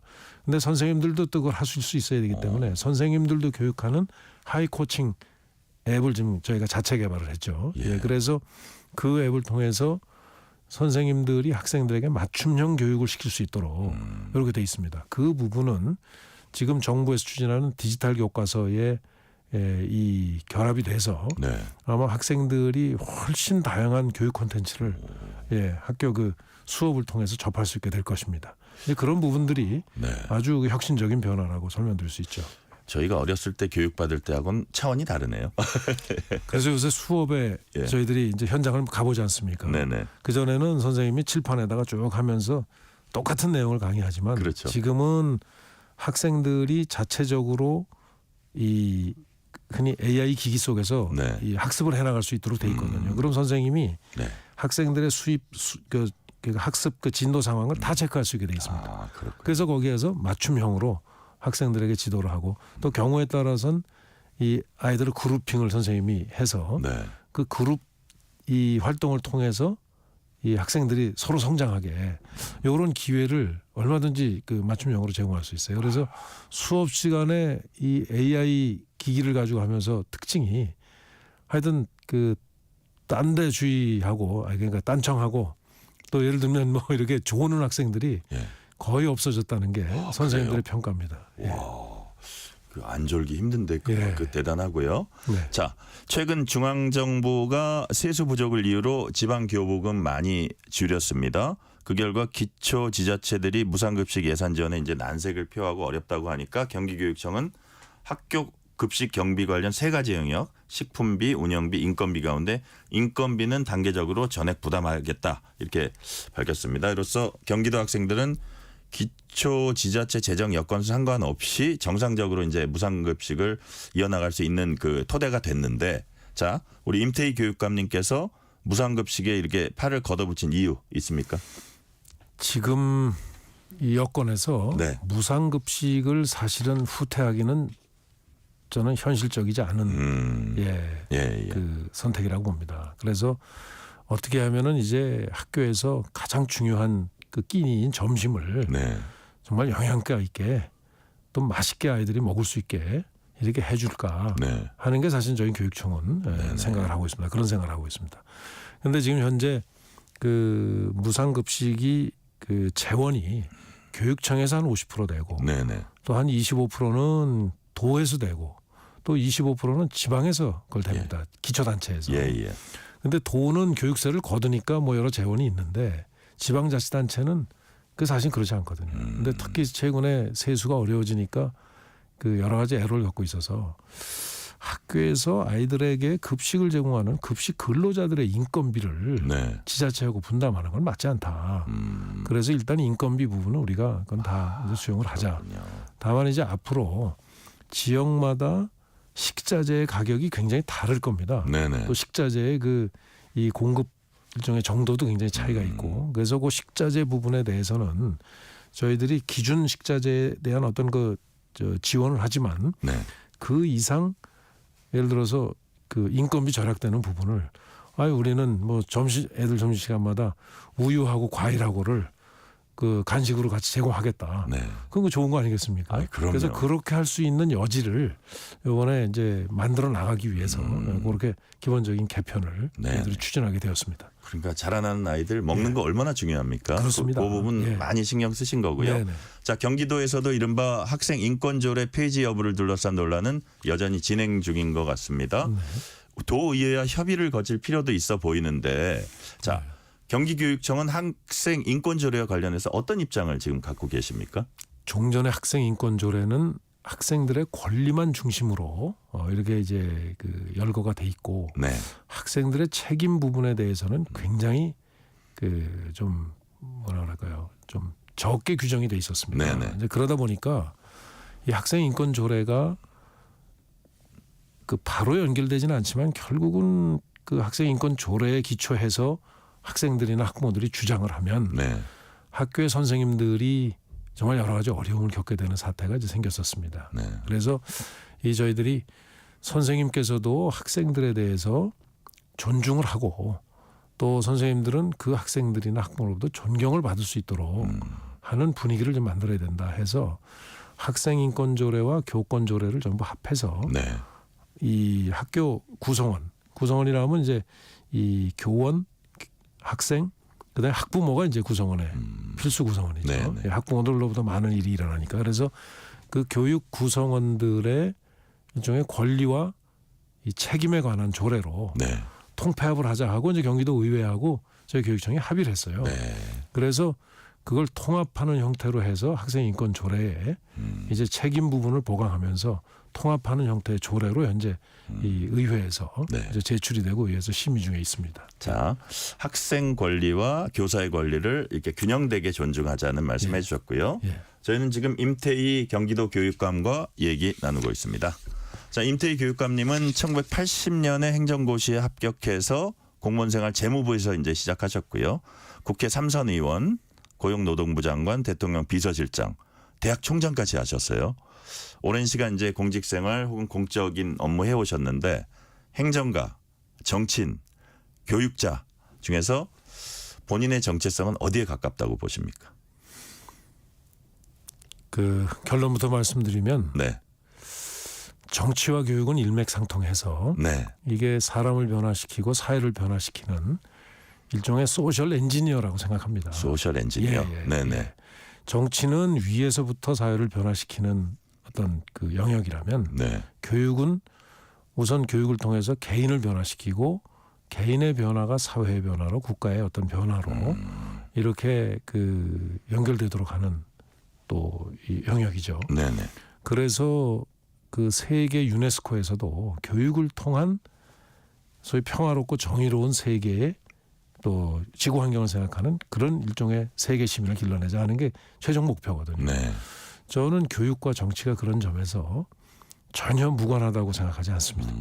그래서 제가 이 교육에 와서 교육감을 하면서 보니까 이게 매우 그 어떤 정치가 추구하는 국가의 어떤 미래 네. 이거에 가장 중요한 가장 확실한 영향을 미치는 영역이 교육 아닌가 이렇게 생각해서 제가 이 소셜 엔지니어다 예. 이렇게 저는 이 생각하고 있습니다. 그러니까 결국은 입법부 경험이나 정부 네. 부처 수장, 대통령실 경험 같은 게 경기 교육감 수행하는데 큰 도움을 줬다고 보시는 아주 거죠? 도움이 많이 되죠. 네, 네. 네. 여러 가지 교육은 정말 이 모든 게 다 이 연관이 되는 그런 아주 다양한 분야, 이 분야가 연결되는 종합적인 분야거든요. 그래서 네.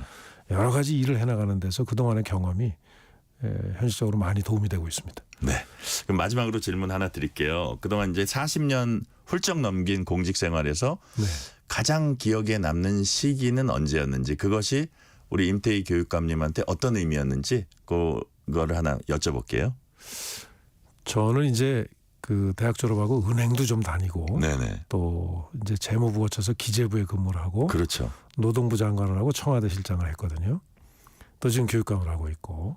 근데 제가 지금까지 경험하면서 사람의 문제가 역시 가장 중요한 거구나 사람의 문제. 하고 생각한 게 그 고용노동부 장관 시절입니다. 그래서 예. 원래 노동부로 됐던 부처를 제가 이제 고용노동부로 바꾸면서 네. 결국 그 사람이 평생 동안 이 살아가는 가장 중요한 가치 중에 하나가 사실은 직업이고 일자리거든요. 그렇습니다. 예. 그거보다 더 중요한 건 없는 저도 한 해 한 해 가면서 그렇습니다. 그걸 뼈저리게 느낍니다. 네, 그래서 정말 그 노동부가 노동운동에 무슨 이런 것만 할 게 아니라 더 많은 일자리를 창출해내고 그 더 많은 일자리가 더 좋은 일자리가 되도록 그 정책을 하는 게 이 정말 그 고용노동부의 본령이 돼야 된다. 네. 그렇게 해서 그거를 신설부처를 만들어 놓고 제가 청와대 실장으로 옮겼어요. 아, 그러시군요. 그때가 가장 짧지만 그렇게 길게 하진 않았지만 보람 있는 그 공직 생활이었다고 저는 생각합니다. 제가 지금 교육감님 말씀 듣다 보니까 고용노동부 장관과 교육감이라는 직책과 역할이 네. 정말 일맥상통하는데요. 아주 일맥상통하죠. 그렇죠. 저는 그 경험한 사람은 저밖에 없다고 생각합니다. 그러니까요. 네, 아주 자, 영광스러운 기회를 가졌죠. 예. 자, 앞으로 경기도 교육청의 미래교육 우리가 한번 크게 기대해 보겠습니다. 오늘 말씀은 여기까지 듣겠습니다. 지금까지 임태희 경기도 교육감이었습니다. 말씀 감사합니다. 네, 감사합니다. 퇴근길 당신과 함께 읽는 세상 이야기 KBS 1라디오 뉴스레터 K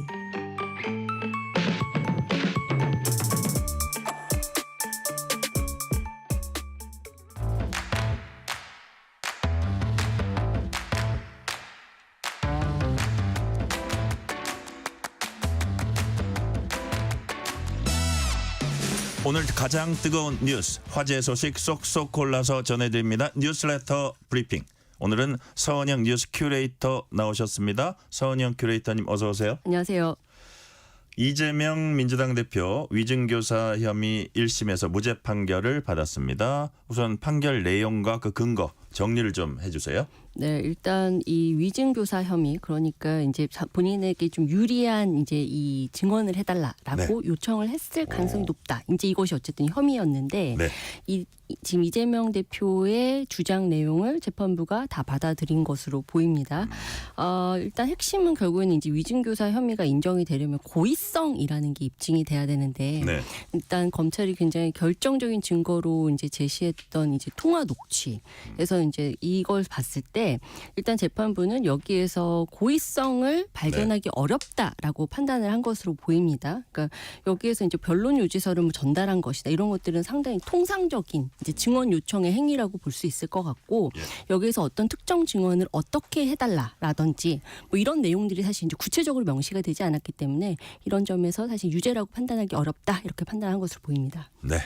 자, 판결 당시 법원 앞 분위기 어땠는지도 이제 궁금해하시는 분들 많은데 지지자들 많이 모여 있었습니까? 네, 그렇습니다. 그러니까 딱 열흘 전이었죠. 그때 이제 공직선거법 1심 이제 선고 때 정말 이 딱 이 서초역 일대 그 풍경을 보면 나라가 두 쪽으로 갈라진 것 같은 느낌이 들었었는데 오늘도 마찬가지의 분위기였습니다. 서초역 쪽에는 이제 지지자들이 다 파란 풍선 들고 모여 있었고요. 교대역 쪽에는 이제 다 이재명 구속을 외치고 있는 이제 반대파들이 이제 다 모여 있는 분위기였는데.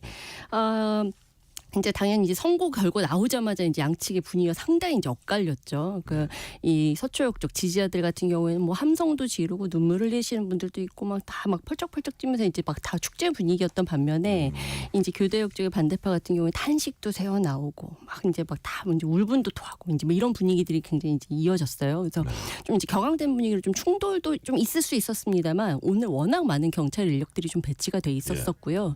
그러면서 일단 물리적인 충돌 자체는 일어나진 않았습니다. 근데 일단 법원 일대에서는 축제 분위기가 있을 수밖에 없었던 게 일단 오늘 민주당 의원들도 총출동을 했어요. 그래서 지난번보다 조금 적었습니다만 한 60여 명 정도가 다 모여서 일부는 이제 안쪽에서 좀 대기하고 이제 나머지 이제 바깥쪽에 지지자들하고 같이 대기를 하는 분위기였는데 이제 2시 한 36분, 37분 이쯤에 이제 선고 결과 딱 나오면서 이제 더불어민주당 의원들부터 시작해서 먼저 환호를 막 깍 지르고 이제 지지자들도 같이 이제 뭐 환호를 지르는 이제 이런 분위기가 막 마치 파도 타듯이 이제 좀 이렇게 이어졌었고요.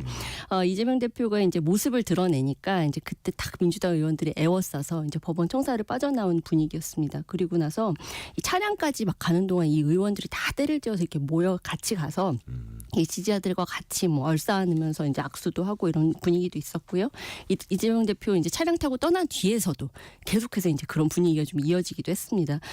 오늘 사실 법원 자체 분위기는 굉장히 경비가 삼엄하긴 했어요. 그러니까 아무래도 이제 이재명 대표 선고도 있고 오늘 사실 이제 그 이재용 회장, 삼성전자 이재용 회장 관련된 공판도 있었거든요. 그래서 오늘 아무튼 좀 취재 열기도 상당히 좀 뜨거울 수밖에 없고, 특히나 이제 이렇게 지지자들이나 반대파들 좀 모여들면서 좀 분위기 굉장히 좀 굉장히 위험한 충돌이 있을 수 있다, 이런 것 때문에 상당히 이제 내부 분위기 좀 삼엄한 분위기였는데, 그럼에도 불구하고 얼마나 많은 이제 지지자들, 유튜버들까지 막 모여서 거기에서 막 생방송을 이어가는 분위기였거든요. 그러다 보니까 인터넷이 심지어 휴대폰이 터지지가 않을 정도로 너무 많은 사람들이 모여서 굉장히 진짜 많이 모인 것 같아요. 열기가 상당했다고 합니다. 예. 휴대폰 안 터지는 거 그거는 당 전당대회 얘기 일산 킨텍스 같은 데 가면 네. 너무 많은 사람들이 몰려서 저희 방송 생방송 하는 사람들은 회사하고 전화할 때 그런 경험들 다 있죠. 그렇습니다. 자, 다음 주제로 넘어가 볼게요.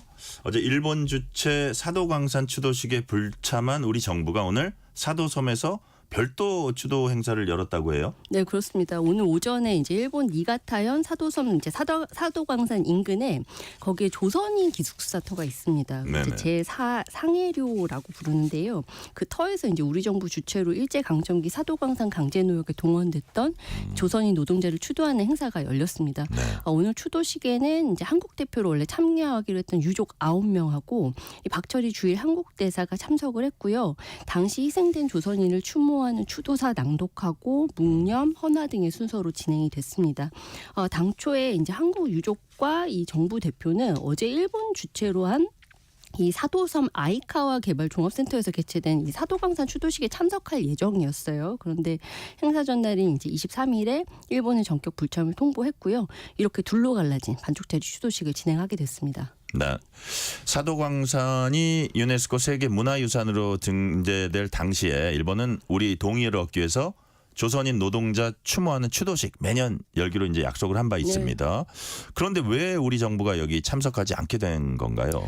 일단 이제 가장 큰 원인은 그거죠. 그러니까 이 추도식다워야 하는데 이제 그 요건에 맞지 않다라는 이제 판단을 한 것 같아요. 이제 몇 가지 요인이 있는데, 일단은 이제 우리가 추도식이라고 하면 보통은 당연히 이제 이 조선인 노동자들에 대한 그 당시 이제 강제 노역을 당한 조선인 희생자들에 대한 뭔가 추도의 의미, 그리고 이제 거기에 대해서 이분들이 강제로 동원이 됐고 어떤 고초를 겪었는지 이런 것들이 사실 이제 구체적으로 명시가 돼야 되는데, 일단 이제 일본 정부 대표로 추도식에 참석한 이쿠이나 아키코 외무성 정무관 발언 내용을 보면요, 약 1,500명으로 추산되는 이제 조선인 노동자들에 대해서 구체적인 언급을 하질 않았습니다. 그러니까 좀 뭐 차별을 받았고 강제 동원됐고 이런 표현들 하나도 들어가지도 않았고요.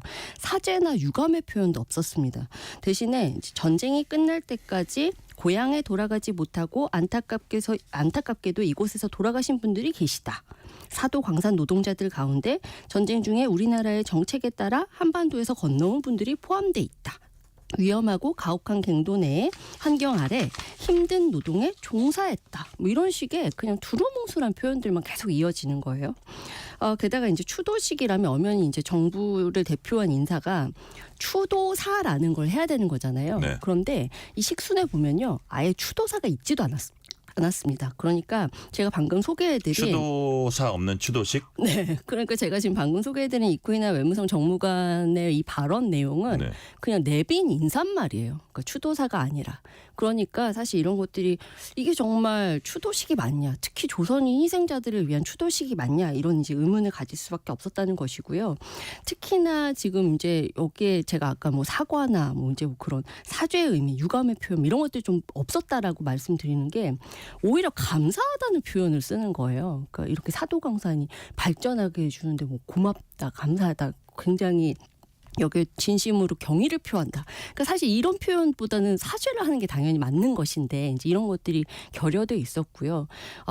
또 한 가지 정말 큰 문제였던 게 일본 측 참석자들의 면면도 문제가 됐습니다. 그러니까 이쿠이나 정무관 같은 경우에는 우리가 야스쿠니 신사, 온 국민이 다 알죠. 그 전범들이 묻혀 있는 곳이잖아요. 근데 여기를 이제 참배한 사실이 논란이 된 건데요. 하필이면 이제 이런 야스쿠니 신사를 참배하면서 침략 전쟁을 옹호하는 인사가 일본 정부 측 이 대표로 이 행사에 참석하는 것 자체가 굉장히 이제 유족들이나 그리고 이제 이 추모의 대상이 되는 조선인 희생자들에게는 또 다른 모욕의 의미로 받아들여질 수 있겠죠. 그래서 이런 의미에서 사실 우리 정부도 이것들을 받아들일 수 없다라고 판단을 한 것으로 보이고요. 유족들 역시 아마 이 행사를 그대로 이제 참석을 하는 식으로 강행을 했다면 상당한 이 후폭풍이 있었을 것으로 예상이 됩니다.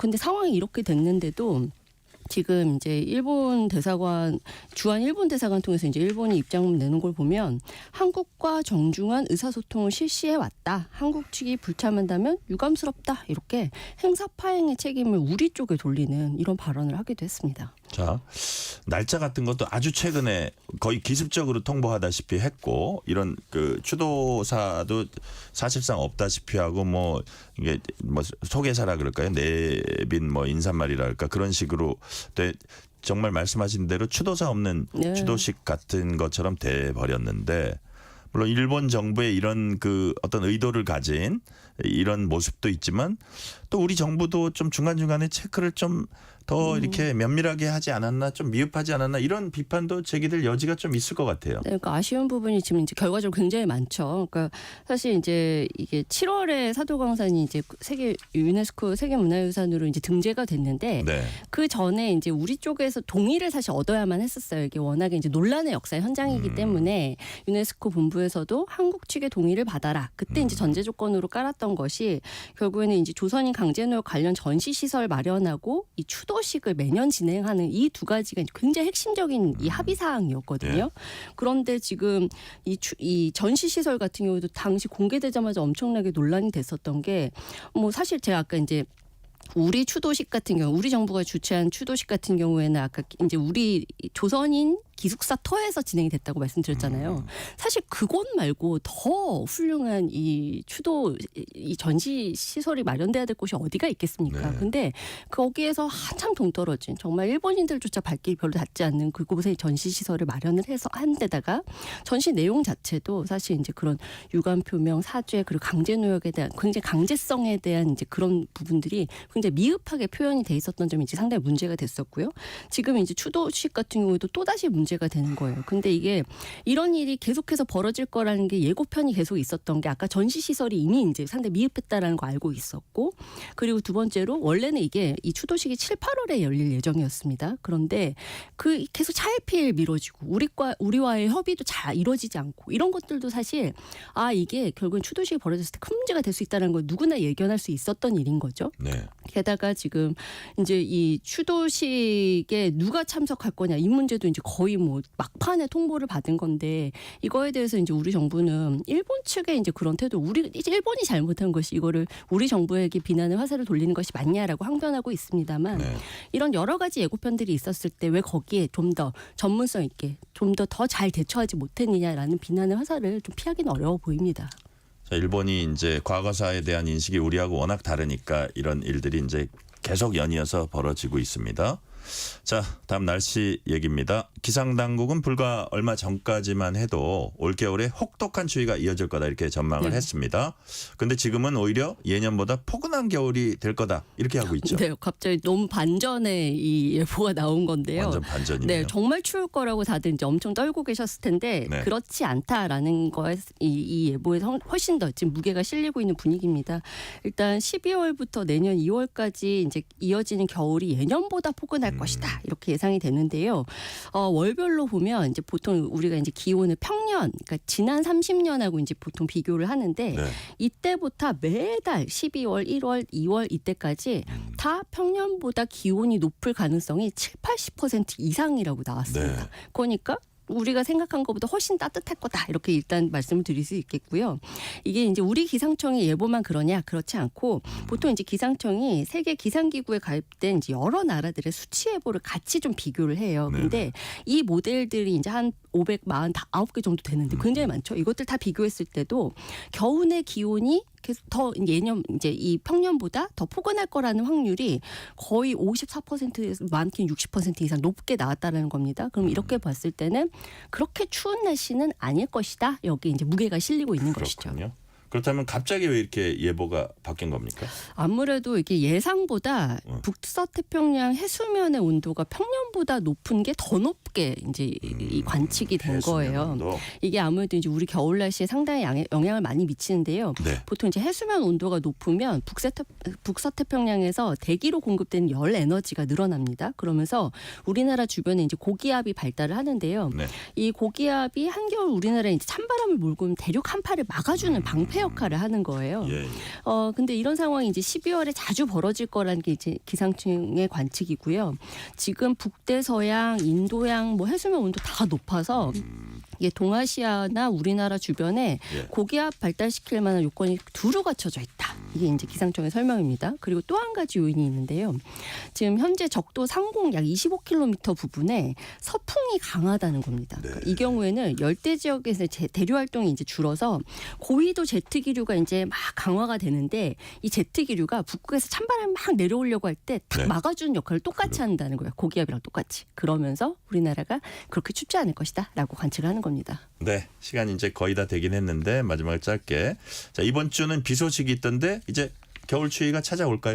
아마 이제 서서히 겨울 추위의 예고편 역할을 하게 될 것으로 네. 보입니다. 이러면 이제 오늘 밤부터 서쪽 지역 중심으로 해서 이제 비 오기 시작할 거고요. 예. 내일은 좀 강한 바람 불면서 좀 비가 이어질 것이라고 합니다. 그리고 이번 주 중에 첫눈 소식도 있으니까 많이들 기대하시면 좋겠습니다. 네, 오늘 말씀은 여기까지 듣겠습니다. 지금까지 서은영 뉴스 큐레이터였습니다. 말씀 감사합니다. 네, 감사합니다.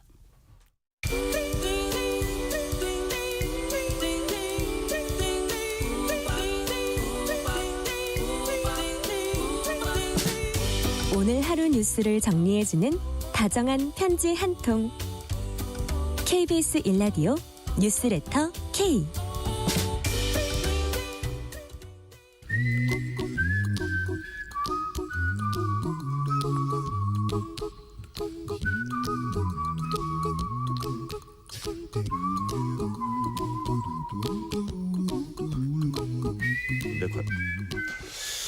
돈 걱정, 경제 걱정, 미래 걱정. Don't worry. 전문가와 함께 모든 경제 걱정 해소해드리는 시간입니다. 오늘도 권혁중 경제평론가 나오셨습니다. 권혁중 평론가님 어서 오세요. 네, 안녕하십니까. 자, 지금 금융 분야에서 뜨거운 이슈 네. 가상자산 얘기 오늘 해보겠습니다. 네. 트럼프 대통령 당선이 세계 경제에 미치는 여파가 이어지고 있습니다. 특히 가상화폐가 최대 수혜를 잇고 있는데 지금 어느 정도입니까? 그러니까 이게 가상화폐가 다 오르는 건 아니고요. 사실 이제 비트코인과 이제 사실 밈코인이라고 할 수 있는 뭐 일론 머스크와 관련된 코인들만 사실 오르는 거다. 이거 좀 그래요? 팩트는 좀 정확하게 보셔야 될 것 같은데, 근데 비트코인 같은 경우에는 이제 이슈로 오릅니다. 그러니까 얼마 전에는요. 그 트럼프 이제 2기 행정부의 그 가상화폐 정책을 담당하는 자리를 이제 만들 거다라고 이제 소문이 돌았었거든요. 예. 이게 언론에 보도가 됐어요. 그러자마자 이제는 한 코인당 이제 97,000달러를 넘어섰었고요. 네. 그 다음 날 바로 이제 게리 겐슬러 증권거래위원장이죠. 이분이 이제 가상화폐를 굉장히 규제했던 분인데 네. 이분이 1월 20일에 자기는 이제 트럼프 당선인이 이제 취임을 하게 되면 그날짜는 난 사임한다라고 밝혔거든요. 이거 소식 보도되자마자 그냥 99,000달러. 그냥 한순간에 돌파하고 그러다가 쑥 미끄러집니다. 그러다가 쭉 오르다가 뭐 96,000달러 선까지 밀리다가 현재 제가 들어오기 전에 현재는 한 98,521달러 정도 기록하고 있더라고요. 그러니까 변동성이 굉장히 커요. 그래서 지금 일단 많이 오른 건 맞다 이렇게 좀 말씀드립니다. 자, 아까 이제 뭐 저 가상화폐라고 다 오르는 건 아니라 그러셨는데 네. 가상화폐 이른바 대장주는 비트코인이라고 네, 할 수 맞습니다. 있고요. 네. 아까 일론 머스크로 주목받은 도지코인, 네. 그다음에 또 이더리움이라고 있고 네. 이런 것들 제가 지금 언급한 것들은 상승세입니까? 맞습니다. 이게 상승세는 맞는데 예. 이게 그 말씀한 것처럼 이제 리플 같은 경우가 있어요. 예전에 뭐 리플 때문에 손해를 보신 분 엄청 많으신데 아무튼간에 이게 그 대선 전에는요 686원이었습니다. 근데 네. 지금 얼마면요 2,256원이에요. 그 다음에 이제 금방 말씀하셨던 도지코인이라고 해서 일론 머스크와 관련된 일론 머스크가 밀고 있는 도지파더라고 얘기하거든요. 일론 머스크를. 이게 대선 전에는 그러니까 180원이었거든요. 근데 지금 660원 합니다. 그럼 몇 배가 뛴 거예요. 그러니까 예를 들어서 그때 이제 1억 원을 넣었으면 거의 지금 한 6억 원 된 거거든요, 사실. 그러면 이런 생각 드실 거예요. 내가 그때 5천만 원, 뭐 1억 원 돈 있는 거 다 넣었으면 내가 지금 얼마를 번 거야? 이렇게 생각하실 분 있는데 그게 딱 이제 망하기 딱 좋은 케이스입니다. 그래요? 왜냐하면 변동성이 너무 크거든요. 이게 660원 하다가 원래 180원으로 돌아올 수도 있어요. 우리 권영진 평론가님, 제 네. 주위에서 관련해서 이거 지금이라도 사야 되는 거야 마는 거야 이렇게 물어보시는 네. 분들이 있거든요. 맞습니다. 앞으로 얼마나 오를지 뭐 이런 게 예상이 됩니까? 그러니까 어떻습니까? 사실상 지금 이제 비트코인만 말씀드리면 네. 이건 10만 달러는 이제 돌파를 할 것 같아요. 예. 이거는 뭐 업계 중론이기도 하고요. 이제 10만 달러는 분명히 넘을 건데, 근데 중요한 게 아까 말씀드린 변동성이라고 그랬잖아요. 근데 10만 달러가 딱 되면은요, 일단 어떤 현상이 일어나냐면 이 그 비트코인을 갖고 있던 고래들이 있습니다. 그러니까 네. 한마디로 과거 우리 원화로 보면은 한 몇십만 원대나 아니면 몇만 원대 사신 분들이 있거든요. 그게 한 200만 개가 넘어가요. 그런 분들이 이제는 10만 달러 되면 프로그램 매도처럼 네. 이제 쏟아낸다는 거죠. 오. 이제 차익 실현 매물. 예. 그러면 이제 훅 떨어졌다가 장기로 봤으면 다시 올라설 거라고 이제 보고 있지만 그래도 이게 변동성이 크다는 거죠. 그러니까 지금 이런 상황에서 이제는 코인이 막 오르니까 나 지금 코인 투자해봐야 되겠다 이러신 분들은 딱 포모 현상이 딱 일어나는 거예요. Fear of Missing Out이라고 해서 예. 나만 이제 도태될 것 같은 느낌이 드는 거죠. 그래서 들어가는 거죠. 그렇죠. 들어가는데 일단은 내가 예를 들어서 대출 안고 들어가거나 내가 감당할 수 없는 레버리지를 끼고 들어가면 일단은 갖고 있는 여유 돈이 아니고. 그렇죠. 그렇게 된다 그러면 만약에 변동성이 심해졌을 때 그러면 손해를 보잖아요. 그럼 난 이거 팔 수밖에 없는 부분이거든요. 갚아야 되니까. 그럼 절대 그래서 망하신 분들이 되게 많아요. 그 과거에 그 이렇게 비트코인이 크게 움직였을 때 그때 아시겠지만은 굉장히 그 사회적으로 안 좋은 현상이 있었습니다. 대출을 많이 얻어서 투자하다가 회생하신 분도 계시고요. 이런 현상이 다시 한번 일어날 수 있기 때문에 혹시나 이 방송 듣고 계시는 혹시나 이제 주위 분들에서 배우자가 네. 갑자기 이제 코인 투자해 볼까 그러면 공부를 꼭 하고 들어가시라. 그러니까요. 예, 그래서 꼭 공부 안 하고 들어가면 큰일 나니까 일단 여유 자금으로 가셔야지 뭐든지 투자는 이게 뭐 대출 얻거나 아니면 내가 잘 붓고 있는 예금 적금 이거 깨고 들어가거나 그러면 나중에 꼭 후회를 하시는 케이스가 많기 때문에 주의를 하시라라고 좀 다시 한번 말씀드립니다. 좀 더 신중해라. 네. 말씀해 주셨고요. 자, 미국 트럼프 대통령 당선인이 워낙 가상화폐에 친화적입니다. 그래서 가상화폐 탄력이 붙는 측면이 있는데, 자, 백악관에 가상화폐를 전담하는 자리를 만들겠다 이런 계획도 밝혔어요. 네. 이 자리 신설되면 어떤 역할을 하게 됩니까? 그러니까 일단 보시면요, 이제 증권 거래를 이제 그러니까 컨트롤할 수 있는 증권거래위원회라든지 상품선물거래위원회라고 있거든요. 네. 그러니까 여기에서 이제는 가상화폐를 관할할 수 있고 다양하게 조율할 수 있는 그런 팀이 하나 만들어지는 거죠. 네. 그렇게 된다 그러면 과거에 없었던 부서이고 이게 정말로 상징성이 있는 거거든요. 그러니까 사실 이제 한 정부가 특히 이제는 거대 경제권이라 볼 수 있는 미국이 이제 비트코인을 가상 자산 넘어서 이제 자산화하는 것을 인정을 했고 이게 이제 행정부마저도 동조한다는 것에 대해서 상징성이 있는 얘기입니다. 그래서 네. 이것 때문에 사실 이제 10만 달러가 넘어간다라는 얘기가 이제 전망에 나오고 있는 거죠. 자, 신설된 직책뿐만 아니라 행정부 곳곳에 가상화폐 우호적인 인물들 이제 지명하고 있습니다. 네. 아까도 잠시 말씀하셨는데 트럼프 취임한 날에 본인은 사임하겠다고 발표한 증권거래위원장. 네. 뭐 여기에도 이제 가상화폐 친화적인 인물이 들어올 거다 이렇게 그렇죠. 전망이 또 나오고 있어요. 이게 가상화폐 미국 가상화폐 업체의 수건이 뭐냐 그러면 게리 겐슬러 위원장을 사실상 자리에서 끌어내리는 거였습니다. 왜냐하면 그동안 계속 규제했던 사람, 막 소송 남발하고 계속 소송으로 붙었던 분이 바로 이제 게리 겐슬러 증권거래위원회 위원장이었거든요.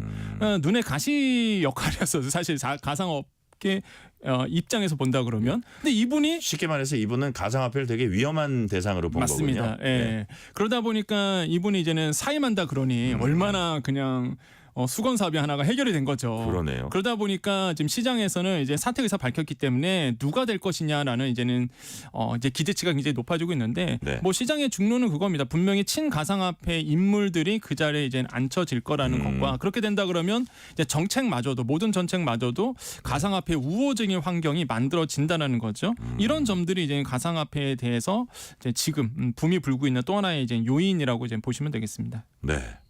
자, 트럼프는 대선 전인 지난 7월에 재선에 성공하면 미국 정부가 보유 중인 비트코인을 팔지 않고 전략적으로 비축하겠다. 네. 이런 말을 했어요. 네.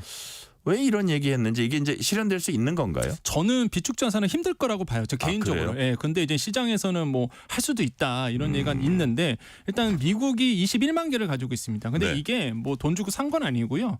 아마도 이제는 범죄 자금 있잖아요. 이런 것을 이제 압수한 거예요. 근데 네. 이거를 팔지 않고 그대로 놔두고 그 다음에 이제는 나중에 이제 더 사서 미국에 이제 비축 자산을 하겠다라는 거죠. 근데 그러다 보니까 이게 코인 가격이 더 오를 수밖에 없어요. 지금 이제 한 상원 의원이 네. 이거에 대해서 사실상 이제는 그 법안을 발의한 상태입니다. 어떤 내용이냐면 100만 개를 매입하겠다 20년 동안.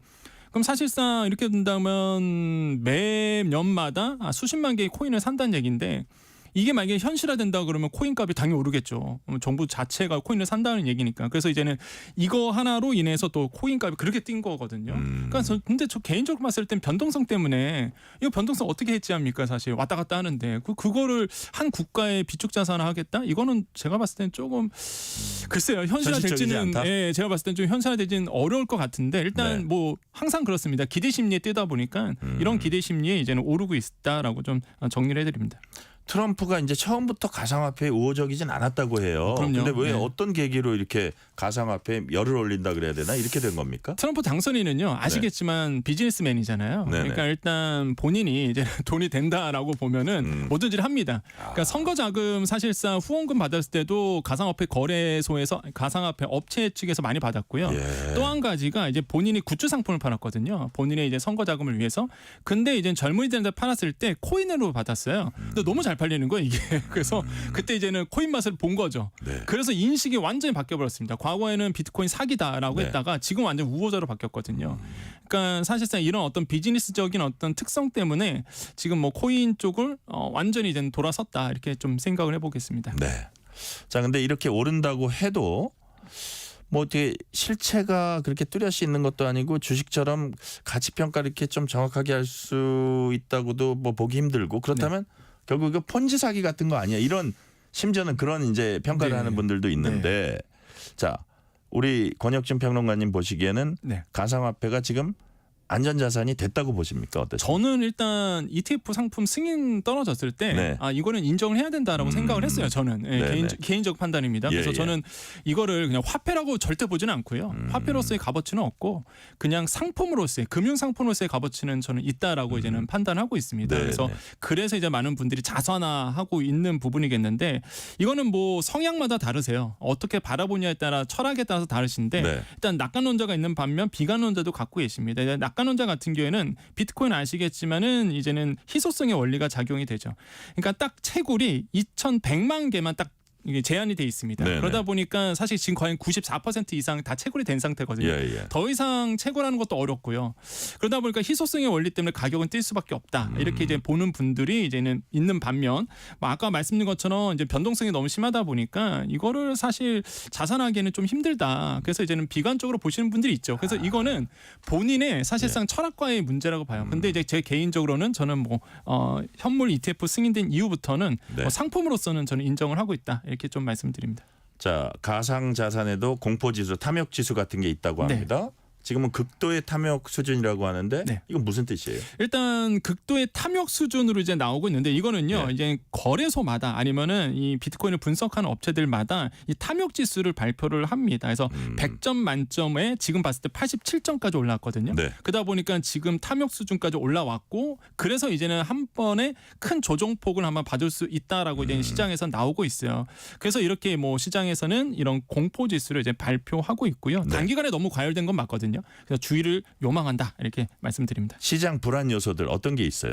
일단은 트럼프의 공약 이행률을 좀 보셔야 됩니다. 이게 뜨는 이유가요. 사실 네. 뭐 가치가 지금 있어서 뜨기보다는 트럼프 당선인의 공약 때문에 당선 때문에 뜨는 거거든요. 그러면 정말로 트럼프 당선인이 얘기했던 것처럼 공약대로 그대 되겠느냐? 과거 45대 대통령 재임 시절 당시에 공약의 이행률을 봤더니 네. 23%에 불과했습니다. 오. 이게 오바마 행정부 같은 경우는 47%에 해당했었거든요. 네. 그러니까 트럼프가 1기 때는 거의 말대로 이행률이 23% 앉았기 때문에 과연 그럼 지금 2기 행정부가 돌아선다 그러면 과연 트럼프 당선인이 얘기했던 이 비트코인과 관련된 공약상을 지키겠느냐 이게 약간 의심스럽다는 거죠. 그렇기 네. 때문에 이 공약 이행률을 본다 그러면 조금 믿기 어려운 부분도 분명히 있다. 그래서 주의가 굉장히 필요하다고 말씀드려요. 주의가 굉장히 필요하다. 네. 그렇다면 우리 금융당국은 지금 가상자산에 대해서 네. 어떤 스탠스, 어떤 입장을 취하고 있습니까? 일단 지금 이제는 정부의 현 방향은요. 일단 비트코인이 뭐 비축 자산하겠다 이런 어떤 트럼프 당선인의 이 네. 얘기에 대해서는 현재로서 먼 얘기다 이렇게 이제 표현을 하고 있거든요. 왜 그러냐면 투자자 보호를 어떻게 할 것인가에 대한 이 문제 제기는 항상 끊임없이 있었는데 사실 투자자 보호를 할 수 있는 방법은 뾰족하잖아요. 지금 네. 우리가 뭐 과세하는 것도 아니고 그러다 보니까 이런 부분도 문제가 있고 기존 금융 시스템과 어떻게 연관시킬 것인가 이것도 해결되지 않았거든요. 네. 그래서 우리나라에서는 지금 약간 이제 정부가 공식적으로 얘기하는 건 아무것도 없다. 그래서 불확실성이 크다 보니까 많은 분들이 그래서 더 투자하시는 것 같아요. 그래서 그렇군요. 규제가 없다 보니까.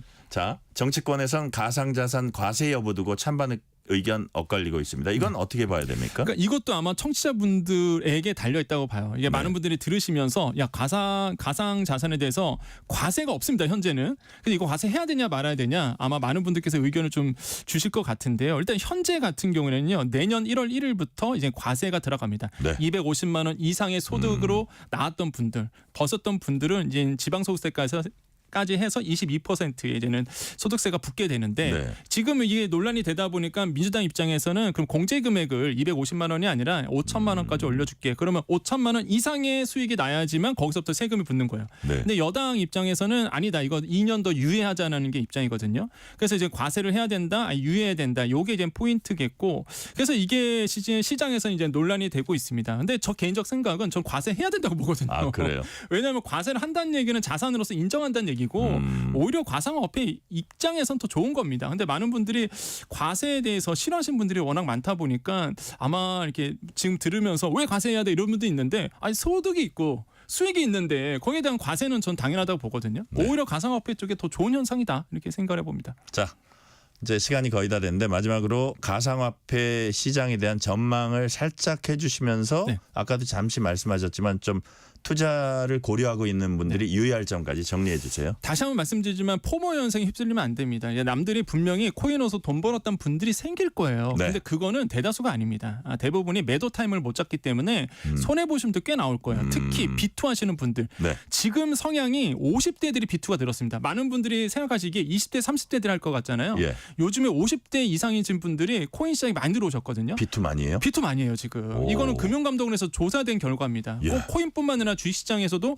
비투 하신 분들이 50대가 좀 눈에 띄게 늘어났기 때문에 네. 절대 여러분 50대 이상이신 분들은요 노후자금 지키셔야 되는 타이밍이지 이걸 공격적으로 투자하는 나이대는 아니거든요.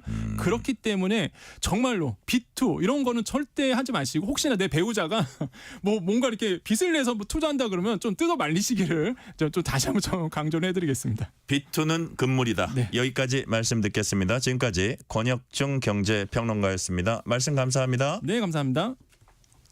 오늘 뉴스레터 K는 여기까지입니다. 끝곡으로 태연의 아이 함께 드시겠습니다. 커피 쿠폰 받으실 분들은 뉴스레터 K 홈페이지 확인해 주시고요. 오늘도 함께해 주신 청취자 여러분 진심으로 감사드립니다. 지금까지 뉴스레터 K 전종철입니다. 빛을 쏟는 sky